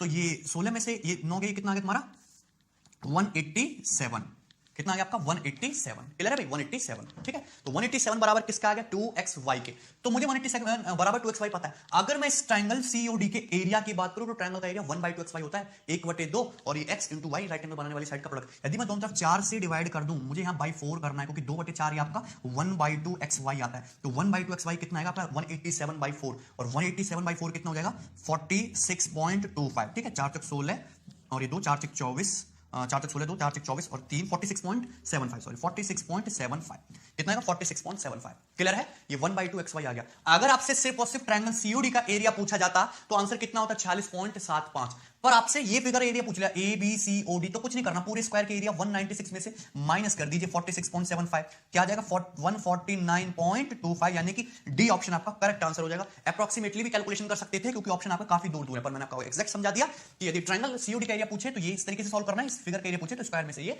माइनस करना पड़ेगा। ये सब चीजें लॉजिक हैं जो आपको आना चाहिए, कंसेप्ट बता देने से ये सब चीजें डेवलप नहीं होती। आपको क्वेश्चन की प्रैक्टिस ज्यादा कराता हूं कि इस टाइप की यदि आप अरेंजमेंट यदि आप क्वेश्चंस में देखोगे नए नए तो आप उनको अप्रोच कर पाओ। ठीक है, मैं आपको अप्रोच बिल्डअप करना चाहता हूं, जो सिर्फ कंसेप्ट सिखा देने से नहीं होता, क्वेश्चन की प्रैक्टिस कराने से भी होता है। लॉट्स ऑफ क्वेश्चन इसलिए मैं इतनी ज्यादा कराता हूं जिससे कि आप बहुत सारी वेरिएशन से गो थ्रू हो जाएं, आपको कोई भी चीज पुरानी पुरानी लगे देखिए दिखाई। ठीक है, चलो नेक्स्ट सवाल नंबर 32। यस, क्वेश्चन नंबर 32 बहुत आसान सवाल है, ध्यान से देखना। ए स्क्वायर ऑफ साइड ए, आपके सामने एक स्क्वायर दिखाया गया है जिसकी साइड क्या है small A, contains 4 identical semi circles of radius R, इसके अंदर 4 सेमी सर्कल 4 अर्धवृत्त बने हैं जिनकी रेडियस सबकी बराबर है small R, all arcs are tangent to each other, और देखो चारों सेमी सर्कल जो दूसरे को टच कर रहे हैं, देखो यहां पे यहां पे यहां पे यहां पे टच कर रहे हैं दूसरे को। ठीक है, व्हाट इज आर बाई ए, तो स्मॉल आर है सेमी सर्कल की रेडियस, ए स्क्वायर की साइड, तो आपसे आर बाई ए पूछा है। कैसे करोगे? क्वेश्चन बिल्कुल भी टफ नहीं है, क्वेश्चन बहुत ज्यादा आसान है। मैं हमेशा एक चीज आपसे कहता हूं कि जब भी इस टाइप की चीज आपके पेपर में आएगी, सवाल आप कहीं भी देखो, हमेशा पाइथागोरस थ्योरम लगनी ही है। May be alternate solution available हो, लेकिन पाइथागोरस थ्योरम तो जरूर ही लगेगी, उसमें सॉल्व होगा ही। आपको बस ढूंढना है राइट एंगल ट्रायंगल। मैंने आपको एक चीज बताई कि जब भी दो सर्कल एक दूसरे को एक्सटर्नली टच करेंगे तो उन सर्कल के सेंटर और टेंजेंशियल पॉइंट हमेशा एक स्ट्रेट लाइन में होंगे, ये बताया हमने। यहां पे आप देख रहे हो तो दो सेमी सर्कल हैं, एक ये रहा एक ये रहा, एक दूसरे को यहां पे टच करते हैं, यहां पे टच कर रहे हैं, तो दोनों सेमी सर्कल के जो सेंटर होंगे, इसका सेंटर में ए मान लेता हूं, इसका सेंटर में बी मान लेता हूं, और ये टेंजेंशियल पॉइंट एक स्ट्रेट लाइन पे होंगे, इस तरीके से होंगे एक स्ट्रेट लाइन पे, देख सकते हैं एक स्ट्रेट लाइन में होंगे। तो ये एंगल कितने का होगा 90 डिग्री का। ये क्या होगा यहां से यहां तक सेमी सर्कल की रेडियस स्मॉल आर, ए से बी तक क्या है 2r, दोनों सर्कल्स की रेडियस का सम ही तो हो जाएगा, सेंटर के बीच की दूरी रेडियस का सम 2r। ये नीचे वाली कांटा डिस्टेंस क्या है? नीचे वाली कांटा डिस्टेंस है क्या? स्क्वायर की साइड कितनी है? स्मॉल ए। इसमें से सेमी सर्कल की रेडियस स्मॉल आर माइनस कर दो, तो ये जो कांटा डिस्टेंस है ये कितनी है? ए माइनस आर ही तो है। स्क्वायर की साइड स्मॉल है, इसमें से ये स्मॉल आर माइनस कर दीजिए, क्या बचेगा? ए माइनस आर। तो आपको एक राइट एंगल ट्रायंगल दिखाई दिया, इसमें ये स्मॉल आर, ये 2r और ये कितना है आपका? ए माइनस आर। देख सकते हैं। तो सिंपल सा पाइथागोरस थ्योरम लगानी है, तो यहां पे 4r स्क्वायर बराबर are square plus A minus R का होल स्क्वायर, ये हो जाएगा। क्लियर भाई? 4r स्क्वायर बराबर are square plus A minus R का whole square. 4r square minus R square कितना हो जाएगा आपका? 3r square. ये लाइन आपको एक चीज में लिखना आना चाहिए था, 3r स्क्वायर बराबर ए माइनस आर का होल स्क्वायर। क्लियर है? कोई डाउट इसमें? 4r square minus R square, 3r square बराबर ए माइनस आर का होल स्क्वायर। अंडर रूट लेंगे दोनों तरफ से, तो रूट 3r बराबर किसके होगा? ए माइनस आर के। इधर आके जुड़ जाएगा, तो रूट 3 प्लस 1 इंटू आर बराबर ए। आपसे पूछा क्या है? आर बाई ए, तो आर बाई ए कितना आ गया? 1 बाई रूट 3 प्लस 1। ये आंसर होना चाहिए। ऑप्शन में आपको कहीं भी कुछ ऐसा नजर नहीं आता, थोड़ा इसको चेंज करते हैं। कॉन्जुगेट से ऊपर नीचे मल्टीप्लाई करोगे तो रूट 3 माइनस 1 बटे root 3 plus 1 into root 3 minus 1 क्या हो जाएगा आपका? 2। कितना हो जाएगा? 2 बराबर लिख सकते हो root 3 by 2 minus 1 by 2। Root 3 by 2 minus 1 by 2। Root 3 by 2 कितना होता है? साइन 60 डिग्री, और 1 बाई 2 कितना होता है? Cos 60 degree. तो ये ऐसे भी लिख सकते हो ट्रिग्नोमेट्रिक फॉर्म में, साइन 60 माइनस कॉस 60, यानी कि आंसर क्या होगा? B option, sine 60 minus cos 60। B option आपका करेक्ट आंसर होगा। बहुत ही आसान और सरल सवाल था। ठीक है, चलिए आगे बढ़ेंगे।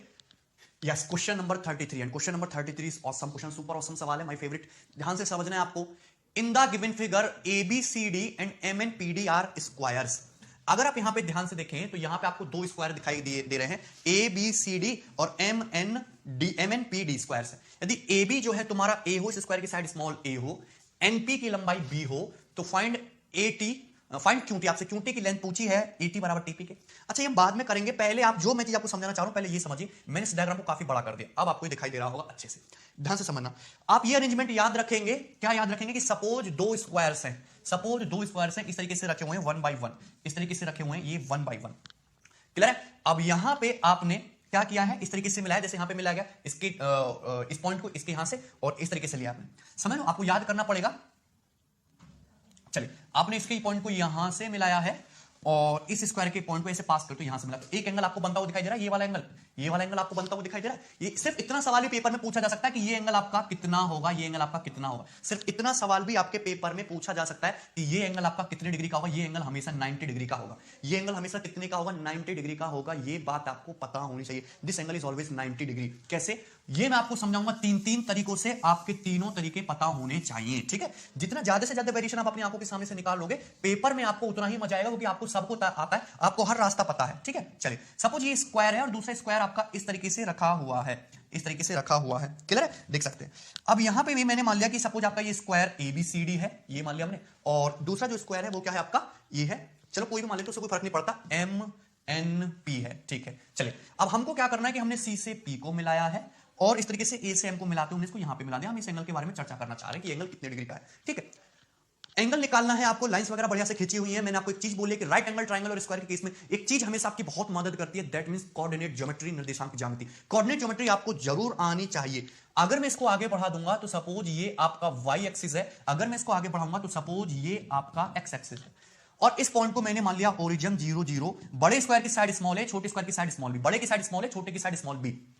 तो x एक्सिस पे दूरी चल रहे हो तो ये पॉइंट कितना हो जाएगा? a, 0, और ये यहां से यहां तक की डिस्टेंस a, ये डिस्टेंस b, तो p के कोऑर्डिनेट कितने हो जाएंगे? a plus b, 0। ये हो जाएंगे p के कोऑर्डिनेट a प्लस b, 0। यदि मैं c के कोऑर्डिनेट की बात करूं तो ये स्मॉल a चले, y पे भी स्मॉल a चलेंगे, तो c के कोऑर्डिनेट क्या हो जाएंगे? Small a, small a।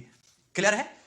अगर मैं लाइन CP, अगर मैं लाइन ये जो है तुम्हारी CP के स्लोप की बात करूं, प्रवणता की बात करूं, M1 की बात करूं, CP के स्लोप M1 की बात करूं, तो स्लोप होता क्या है? अगर आपके पास दो पॉइंट हैं x1 y1 और x2 y2, तो इनसे जो पास होकर गुजरने वाली लाइन, इनसे जो गुजरने वाली लाइन होगी, उसका जो स्लोप होता है वो कितना होता है? y2 माइनस y1 बटे x2 minus x1, y2 minus y1 बटे x2 माइनस x1। ये उस लाइन का स्लोप होता है। स्लोप कुछ नहीं होता, किसी भी लाइन का जो x एक्सिस से झुकाव जो होता है उसका टेंजेंट ही स्लोप होता है। सभी को पता होता है, m बराबर tan theta, positive x axis से झुकाव का टेंजेंट, y2 माइनस y1 बटे x2 माइनस x1, ये होता है स्लोप। तो अगर मैं यहाँ पे y2 माइनस y1 करूंगा, 0 माइनस a कितना आएगा? माइनस का a plus b minus a कितना आएगा? b। तो ये हो गया आपका जो लाइन CP है इसका स्लोप। क्लियर है? अच्छा, अगर मैं इस लाइन AMQ के स्लोप की बात करूं, ये पॉइंट कितना है? 0 0। अगर मैं पॉइंट M के कोऑर्डिनेट देखना चाहूं तो x एक्सिस पे कितनी दूरी चल रहे हो आप? a, और y एक्सिस पे कितनी दूरी चल रहे हो? इस स्क्वायर की साइड के बराबर, यानी कि b। कितनी दूरी चल रहे हो b। तो यदि मैं लाइन AQ के स्लोप M2 की बात करूं कि लाइन AQ का स्लोप कितना है, तो y2 माइनस y1 बटे x2 minus x1 b minus 0 बटे a माइनस 0 यानी कि b बाई a। कितना आ गया? b by a। क्लियर? कोई डाउट? b by a। अगर आप m1 इंटू m2 की बात करो तो माइनस का a by b into b by a, b से b खत्म, a से खत्म, कितना आ गया? -1। यानी कि दोनों लाइन के स्लोप का प्रोडक्ट कितना आ गया? -1। और आपको पता है किन्हीं भी दो लाइन के स्लोप का प्रोडक्ट यदि -1 आ जाए तो दोनों लाइन परपेंडिकुलर होती है, यानी कि this angle should be 90 degree. This angle should be 90 degree. Clear है? कोई डाउट इसमें? This angle should be 90 degree. ये सबसे आसान तरीका था। यदि आंसर ए और बी पे डिपेंड भी कर रहा होता तो कोऑर्डिनेट ज्योमेट्री का फायदा ही होता, तब भी आप एग्जैक्ट एंगल निकाल लेते फॉर्मूले से। यहां पे आपको साफ साफ दिख गया कि m1 m2 का प्रोडक्ट -1 है, यानी कि दोनों लाइन क्या होंगे? क्या दोनों लाइन क्या होंगे? दूसरे पर परपेंडिकुलर होंगे और ये एंगल आपका हमेशा 90 डिग्री का होगा। क्लियर है? चलिए, आपसे क्वेश्चन में जो चीज पूछी थी वो ये पूछी थी कि यहां पे लाइन एपी पे कहीं कोई उसने पॉइंट डाल दिया है टी, कहीं कोई पॉइंट डाल दिया है टी, और बोला है कि एटी की लंबाई टीपी के बराबर है, तो बताइए क्यूटी कितना होगा? बताइए क्यूटी कितना होगा? यही तो बोला है कि बताइए क्यूटी कितना होगा, ये पूछा है। अगर मैं राइट एंगल ट्राइंगल AQP, त्रिभुज AQP की बात करूं तो राइट एंगल ट्राइंगल है, ये एंगल आपका 90 डिग्री है, ये एंगल आपका 90 डिग्री, राइट एंगल ट्राइंगल है AQP। 90 डिग्री के सामने हाइपोटेनस है AP, और हाइपोटेनस AP की जो लंबाई है वो स्क्वायर की side a plus b, small a plus b है, a प्लस बी। अगर हाइपोटेनस की लेंथ a प्लस बी है, हाइपोटेनस के मिड पॉइंट को आप 90 डिग्री वर्टेक्स से मिला रहे हो, तो ये मीडियन हो गया। ये हाइपोटेनस का half a plus b by 2 होना चाहिए कि नहीं? तो क्यूटी की लेंथ क्या होती है जो आपसे पूछिए? a plus b by 2, a plus b by 2। Clear? कोई डाउट इसमें किसी को? तो ये था इस क्वेश्चन को करने का तरीका, सबसे आसान। ठीक, चलिए अब वापस आ जाते हैं। आप इसी चीज को दूसरी तरीके से भी समझ सकते हो। ये एंगल 90 डिग्री कैसे होगा देखना जरा। चलिए, मैं आपको दो ट्रायंगल दिखाने की कोशिश करता हूं, ध्यान से देखना। ट्रायंगल CDP दिख रहा है, ट्रायंगल CDP, और ट्रायंगल कौन सा? AMD, triangle AMD। दो ट्रायंगल मैं आपको दिखाने की कोशिश करता हूं, दोनों राइट एंगल ट्रायंगल है। ये एंगल 90, ये एंगल 90। इस वाले ट्रायंगल में स्क्वायर की साइड स्मॉल है, इसमें साइड स्मॉल a दिखा। इस वाले ट्रायंगल में ये साइड स्मॉल b, इसमें ये साइड स्मॉल b। तो दोनों ट्रायंगल कैसे हैं? कॉन्ग्रुएंट, सर्वांग सम। ध्यान से समझना, दोनों ट्रायंगल कॉन्ग्रुएंट हो गए, सर्वांग सम कैसे? ध्यान से समझेंगे। CDP, ये ट्रायंगल, ये कांटा ट्रायंगल आपको दिखा। दूसरा ट्रायंगल देखिए AMD, दोनों के दोनों राइट एंगल ट्रायंगल हैं, 90 डिग्री ये है दोनों पे। इसमें AD स्मॉल a, दूसरे वाले ट्रायंगल में ये साइड स्मॉल है।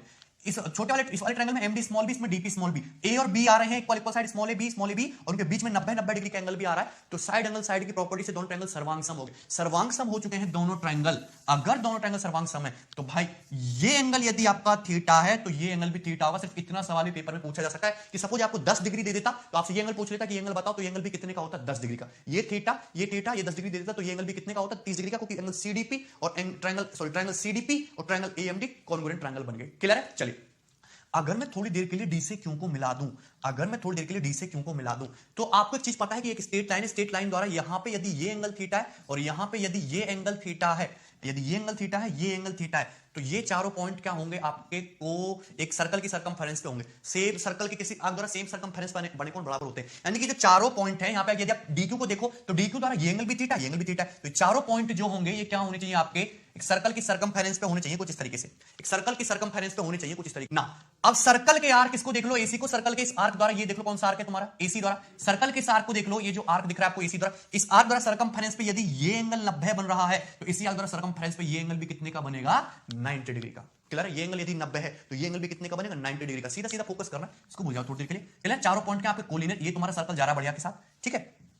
कोई डाउट इसमें? ये आपका सर्कल जा रहा है इस तरीके से बढ़िया, कोई दिक्कत है ना? अब सर्कल के आर्क AC को देखो, AC द्वारा सरकमफेरेंस पे ये एंगल 90 है, तो ये एंगल भी सरकमफेरेंस पे ये एंगल भी कितना होगा? 90 डिग्री का। आप यहां से भी 90 डिग्री को निकाल सकते थे। क्लियर है? थोड़ा एडवांस तरीका हो गया, एग्जाम में इतना सोचना पॉसिबल नहीं है, पर फिर भी हम आपकी थिंकिंग को बढ़ाने की कोशिश कर रहे हैं। ठीक है? तो जैसे ही एंगल 90 आएगा आपको तुरंत पता चल जाएगा राइट एंगल ट्रायंगल, ये side a plus b by 2, और क्यूटी कितना हो जाएगा आपका? ये side a plus b, QT कितना हो जाएगा? a plus b by 2। आसान सवाल था, बहुत ईजी। आप इसको और भी कर सकते हो शिफ्टिंग मेथड से। अगर मैं इसको शिफ्टिंग मेथड से बताना चाहूं तो फिर कैसे करोगे? छोटा कर देते हैं पहले तो। कैसे करोगे? सपोज ये सवाल है आपके सामने, इस तरीके से दो स्क्वायर अरेंज हैं, आपसे पूछा क्या इसमें? ये क्यूटी की लेंथ पूछिए। क्या क्वेश्चन में कहीं भी ये बताया गया है कि इन दोनों स्क्वायर की साइड क्या है? नहीं बताया गया ना। तो दोनों स्क्वायर क्या मान लो तुम? बराबर साइड के मान लो। ये स्क्वायर ये रहा और ये स्क्वायर ये रहा। इस तरीके से मैंने बराबर साइड मान ली, a बराबर b कर दिया। ये रहा तुम्हारा ADCB square, ADCB square. Clear है? ADCB। और ये क्या हो गया? PN, a बराबर b कर दिया। अब जैसे ही मैंने इसको बराबर किया तो m पॉइंट को खिसका के मैं कहां पे ले आया? C पे। और ये जो Q पॉइंट है ये भी खिसके कहां आ जाएगा आपका? C पे। कोई डाउट है? आप देखोगे तो A से मिलाया गया था Q को, A से मिलाया जा रहा है Q को। देखोगे तो मिलाया गया था C से P को, मिलाया गया था C से P को। ये एंगल आज भी 45 प्लस 45, ये एंगल आज भी 90 है। आपसे कहा गया था कि साइड एपी का मिड पॉइंट लीजिए, मैंने कहा साइड एपी का मिड पॉइंट तो डी है, तो यही टी होगा। आपसे कहा गया था कि क्यूटी बचाइए, तो क्यूटी तो आपका स्मॉल ए आ गया, क्यू से टी तक की दूरी, स्क्वायर की साइड स्मॉल ए के बराबर आ गई। देखिए कौन सा ऑप्शन ए बराबर बी, बी की जगह ए रखने पे ए देता है, ये देता है, ये आंसर हो सकता है, ये नहीं देता, ये आंसर बिल्कुल नहीं है। और ये under root a plus b square 2a/2, ये भी आंसर हो सकता था। 2ab अपॉन ए प्लस बी, 2a इंटू ए अपॉन ए प्लस ए, 2a से 2a हो गया, ये भी आंसर आपका हो सकता था। और यहां पे जो आंसर आना है वो आपका स्मॉल ए आना है, तो आपका एक ही ऑप्शन एलिमिनेट हो पाया यहां से। तो इस क्वेश्चन को आपको फिर प्रॉपर पूरा बनाना पड़ेगा मेथड से, ऑप्शन से आप इस क्वेश्चन को करने में थोड़ी दिक्कत हो रही है, क्योंकि आपके काफी सारे ऑप्शन आ गए, सेम आ गए, आपका एक ऑप्शन वैसे एलिमिनेट होगा कि 2 अंडर रूट ए भी आपका आंसर नहीं होगा। क्लियर है? वैसे भी रूट में आने का कोई मतलब है नहीं under root a plus b square by 2 का, आप इसका शॉर्ट आंसर मार्क कर सकते थे, a प्लस बी बाई 2 होगा। क्लियर है? Good out. और यहां से आपको ये भी पता चल गया कि ये एंगल अभी भी कितने डिग्री का रहेगा, 90 डिग्री का ही रहेगा। 90 डिग्री का है, ये है तो 90 डिग्री, एक साइड 2a है, ये उसका हाफ है, तो ये तुम्हारा a प्लस बी बाई 2 हमेशा एवरेज ही रहेगा। कोई डाउट इसमें किसी को? आसान सवाल था, काफी सारे 3-4 तरीकों से मैंने आपको इस क्वेश्चन को समझाया। ठीक है, कोऑर्डिनेट ज्योमेट्री से ये बेस्ट मेथड था आपको 90 डिग्री ऑब्जर्व करने का। क्लियर है? और सबसे बढ़िया तरीका। ठीक, चलिए आगे बढ़ेंगे। आप देखेंगे नेक्स्ट सवाल, question number 34। In the figure there are 2 squares, देखो 2 स्क्वायर दिखाए गए, एक दिखाई दे रहा है आपको ये स्क्वायर, चलिए एक आपको स्क्वायर ये दिखाई दे रहा है, और इस स्क्वायर की साइड पे बना दिया है एक ट्रायंगल, और इस ट्रायंगल के अंदर फिर से एक स्क्वायर बना दिया ट्रायंगल के अंदर, और स्क्वायर की साइड रखिए 8 सेंटीमीटर और 3 सेंटीमीटर, यानी कि इस स्क्वायर की साइड ये है 8 सेंटीमीटर और स्क्वायर की साइड ये है 3 सेंटीमीटर। ठीक है, find area of shaded reason, shaded region का एरिया क्या है ये आपसे पूछा है। बहुत ही आसान सवाल है। शेडेड रीजन एक्चुअली आएगा कैसे, यदि मैं इसको मान लेता हूं कि ये आपका ट्रायंगल है, ट्रायंगल एबीसी, ट्रायंगल एबीसी के एरिया में से मैं स्क्वायर का एरिया माइनस कर दूं तो शेडेड रीजन आ जाएगा, शेडेड रीजन आ जाएगा। एक्चुअली मुझे पता नहीं है कि ये जो ट्रायंगल एसीबी है ये कैसा ट्रायंगल है, क्योंकि स्क्वायर 3 सेंटीमीटर साइड का बना हुआ है। मैंने आपको एक चीज बताई थी कि सपोज आपके पास कोई ट्रायंगल है, ट्रायंगल एबीसी, आपके पास कोई ट्रायंगल है, ट्रायंगल एबीसी, इसके अंदर यदि आप स्क्वायर बनाते हो साइड एबी को बेस मान के, तो ये स्क्वायर मैक्सिमम साइज का होगा बेस एबी पर, और इसकी जो साइड होगी वो कैसे निकलेगी, बेस इंटू हाइट बटे बेस प्लस हाइट। अगर ये बेस है, ये करस्पॉन्डिंग हाइट है, तो बेस इंटू हाइट बटे बेस प्लस हाइट से इस स्क्वायर की साइड निकलेगी। क्लियर है? बेस इंटू हाइट बटे बेस प्लस हाइट से स्क्वायर की साइड निकलेगी। क्लियर है?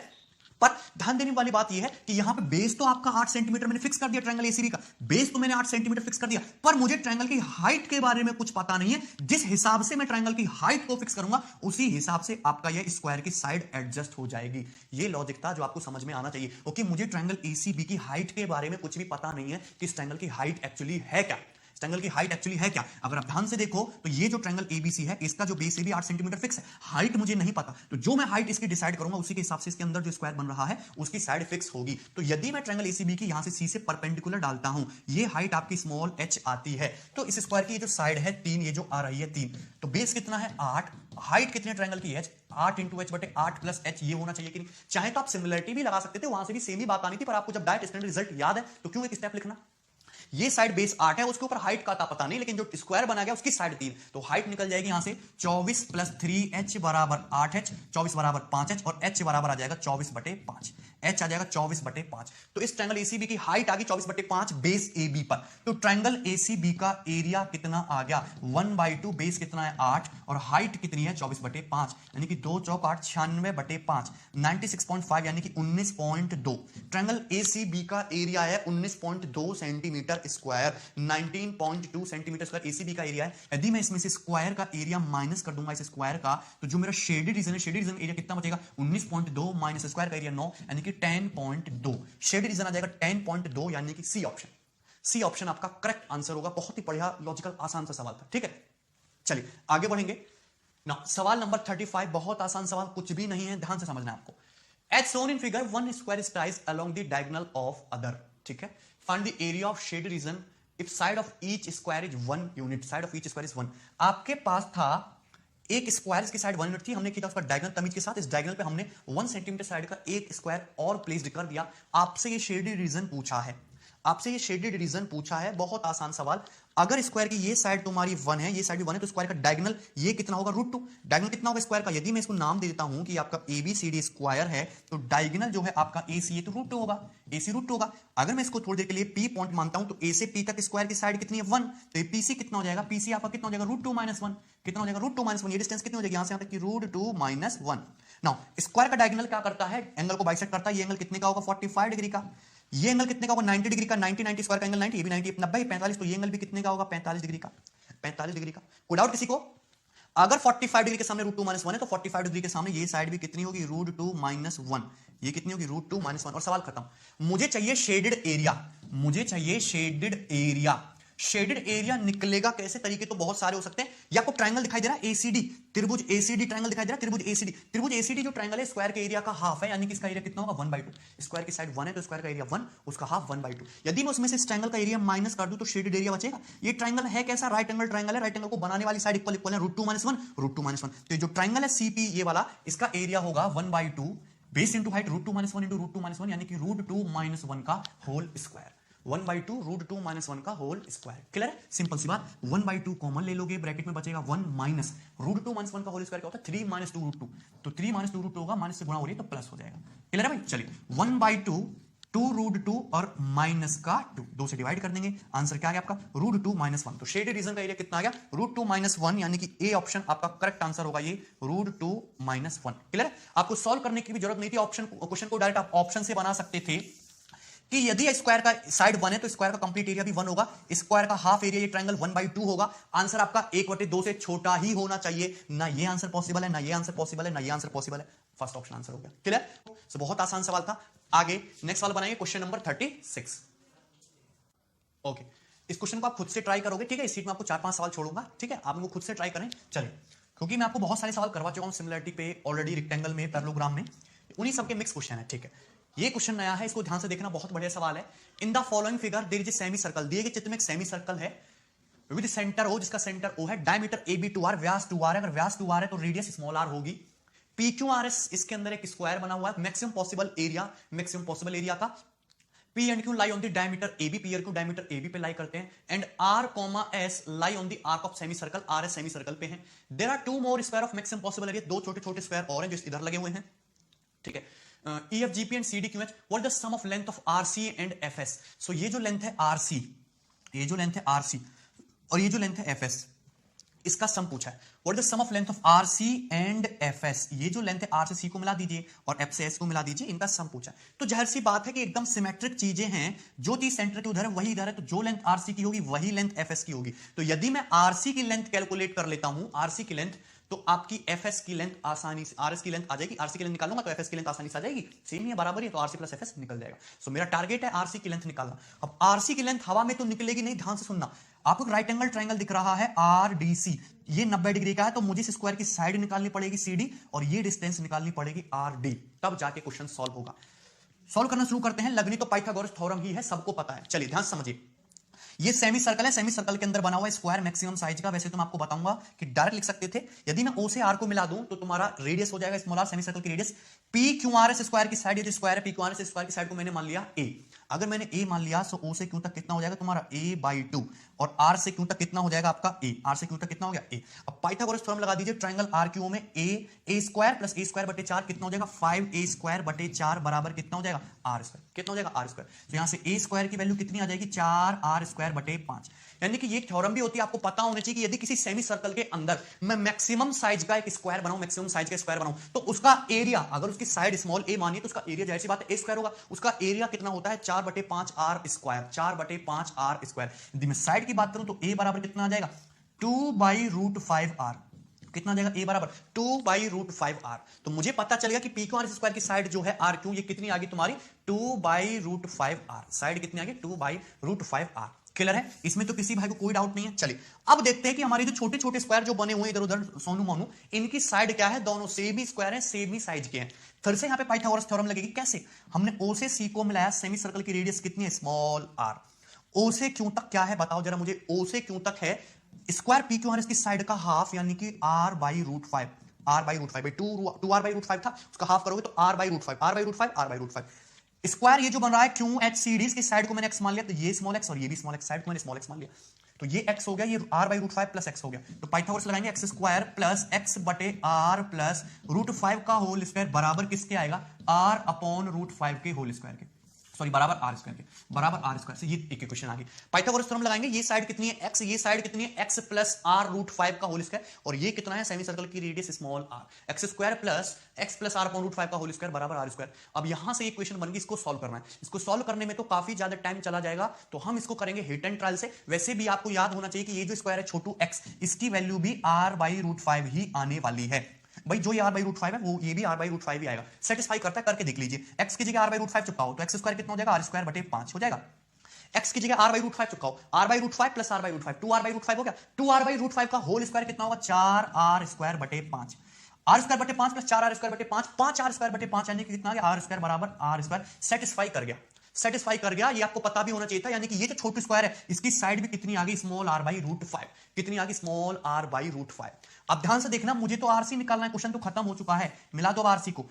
छोटे स्क्वायर की साइड कितनी है, स्मॉल r बाई रूट 5, यहां से यहां तक कितना, स्मॉल r बाई रूट 5। ये है क्यू आर, कितना है 2r by root 5, 2r by root 5 है, यहां से यहां तक स्क्वायर की साइड छोटी r बाई रूट 5 है, तो ये भी कितना बचेगा फिर, r बाई रूट 5 ही बचेगा। कितना बचेगा, r बाई रूट 5 बचेगा। ये r बाई रूट 5, ये r by root 5 equal equal हो गया, 90 45 45 ट्रायंगल बन गया। तो ये कितना होगा, r बाई रूट 5 का root 2 times, r by root 5 का रूट 2 टाइम्स। क्लियर है, r बाई रूट 5 का रूट 2 टाइम से rc हो गया। आपसे पूछा है rc प्लस fs, तो इसका भी डबल आंसर आएगा, यानी कि रूट 2 बाई रूट 5, r तो थे ही एक, और उसका भी डबल करना है, यानी कि मल्टीप्लाई बाई 2, यानी कि ये आंसर आएगा root 2 by root 5 into 2r, यानी कि फर्स्ट ऑप्शन आपका करेक्ट आंसर होगा। बहुत ही आसान और बढ़िया सवाल था। क्लियर है, पाइथागोरस थ्योरम का खेल था, ऐसा कुछ खास है नहीं। आप देख सकते हैं कि पहले हमने इसकी साइड निकाली, फिर हमने इस स्क्वायर की साइड निकाली, और फिर वहां से फाइनली आपका आरसी निकल के आया। क्लियर है, ये r बाई रूट 5, ये r बाई रूट 5, ये r बाई रूट 5, ये r बाई रूट 5 होता है, कॉम्बिनेशन आपको पता होना चाहिए। ठीक, चलिए आगे सवाल नंबर 38, एंड सवाल number 38 is little bit typical, ध्यान से समझना है, बहुत ही बढ़िया सवाल है। देखेंगे, इन the given figure ABCD square दिए गए चित्र में ABCD एक वर्ग है विद साइड 20 सेंटीमीटर, जिसकी भुजा 20 है। If AE is perpendicular to DF, AE जो है DF पे परपेंडिकुलर है, यानी कि ये एंगल 90 डिग्री का है, and F is the mid point of BC, side BC का मिड पॉइंट है F, then find the length of BE, आपको BE की लेंथ निकालनी है। मैं आपको यहां पे सारी ही लेंथ निकालना सिखाऊंगा, जितनी भी है, कुछ भी पूछा जा सकता है। अगर थोड़ी देर के लिए सपोज मैंने इस एंगल को थीटा मान लिया, ये तो फिर ये एंगल कितना हो जाएगा, 90 माइनस थीटा, ये एंगल 90 है, ये एंगल ऑटोमेटिकली कितना हो जाएगा, थीटा, ये थीटा है, ये 90 है, तो ये एंगल कितना हो जाएगा, 90 माइनस थीटा। आपको यहां पे दो ट्रायंगल सिमिलर दिख गए, theta 90 90 minus theta, theta 90 90 minus theta, दोनों ट्रायंगल सिमिलर है, तो कॉरेस्पॉन्डिंग साइड का रेशियो भी बराबर। यहां पे ये साइड कितनी दे रखी है आपको, 20, कितनी दे रखी है आपको स्क्वायर की साइड 20, ये साइड कितनी दे रखी है आपको 10, कितनी दे रखी है 10।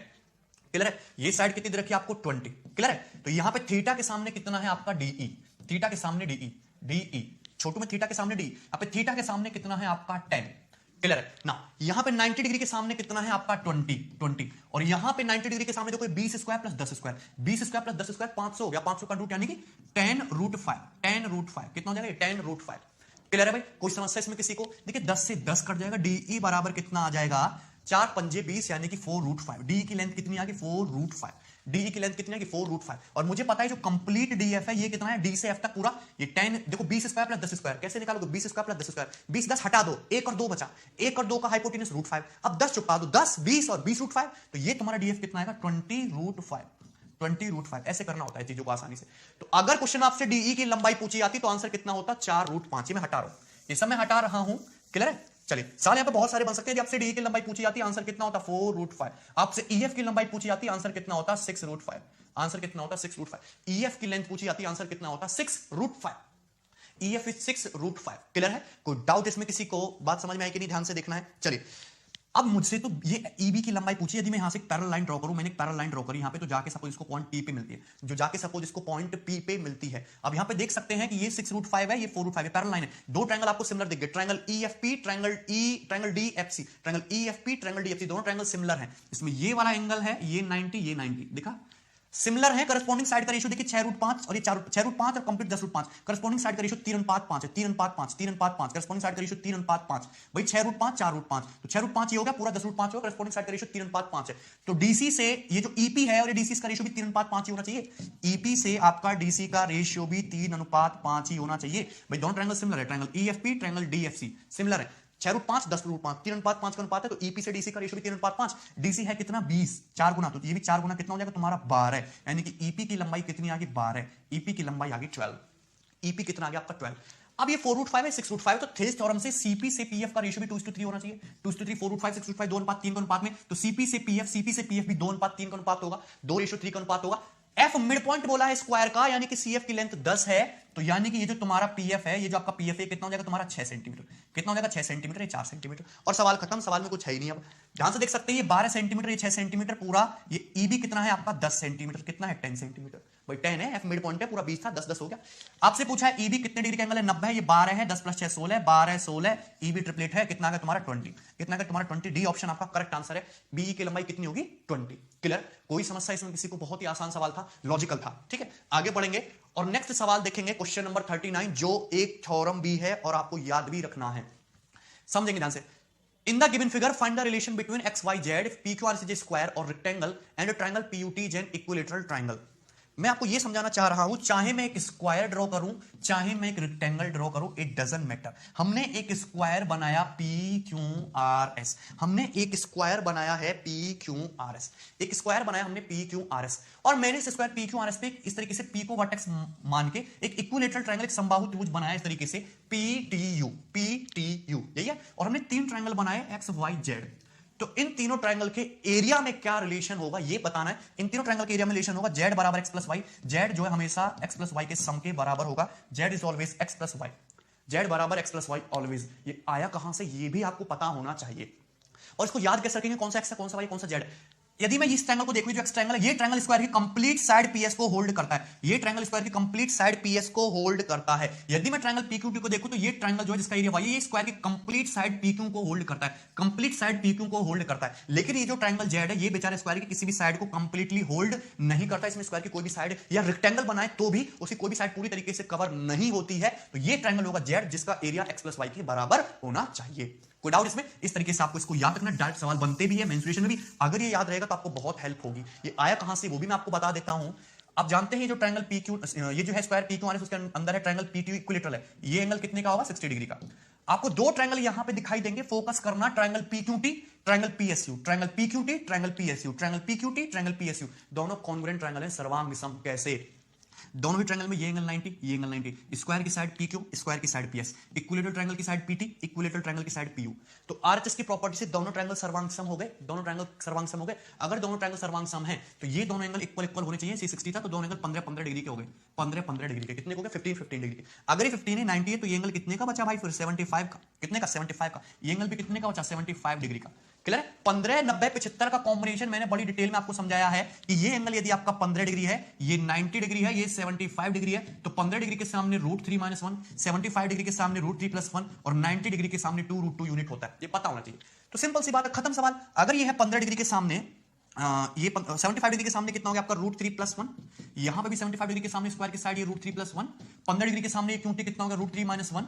और यहां पे 15 डिग्री के सामने एसयू, ये भी कितना हो गया? √3 - 1 यूनिट। क्लियर है भाई? ये सबको पता है। और 90 के सामने इक्विलेटरल ट्रायंगल की साइड 2√2, तो इक्विलेटरल ट्रायंगल है, तो TU भी कितना हो जाएगा? 2√2। TU भी कितना हो जाएगा? 2√2। कितना हो जाएगा आपका? 2√2।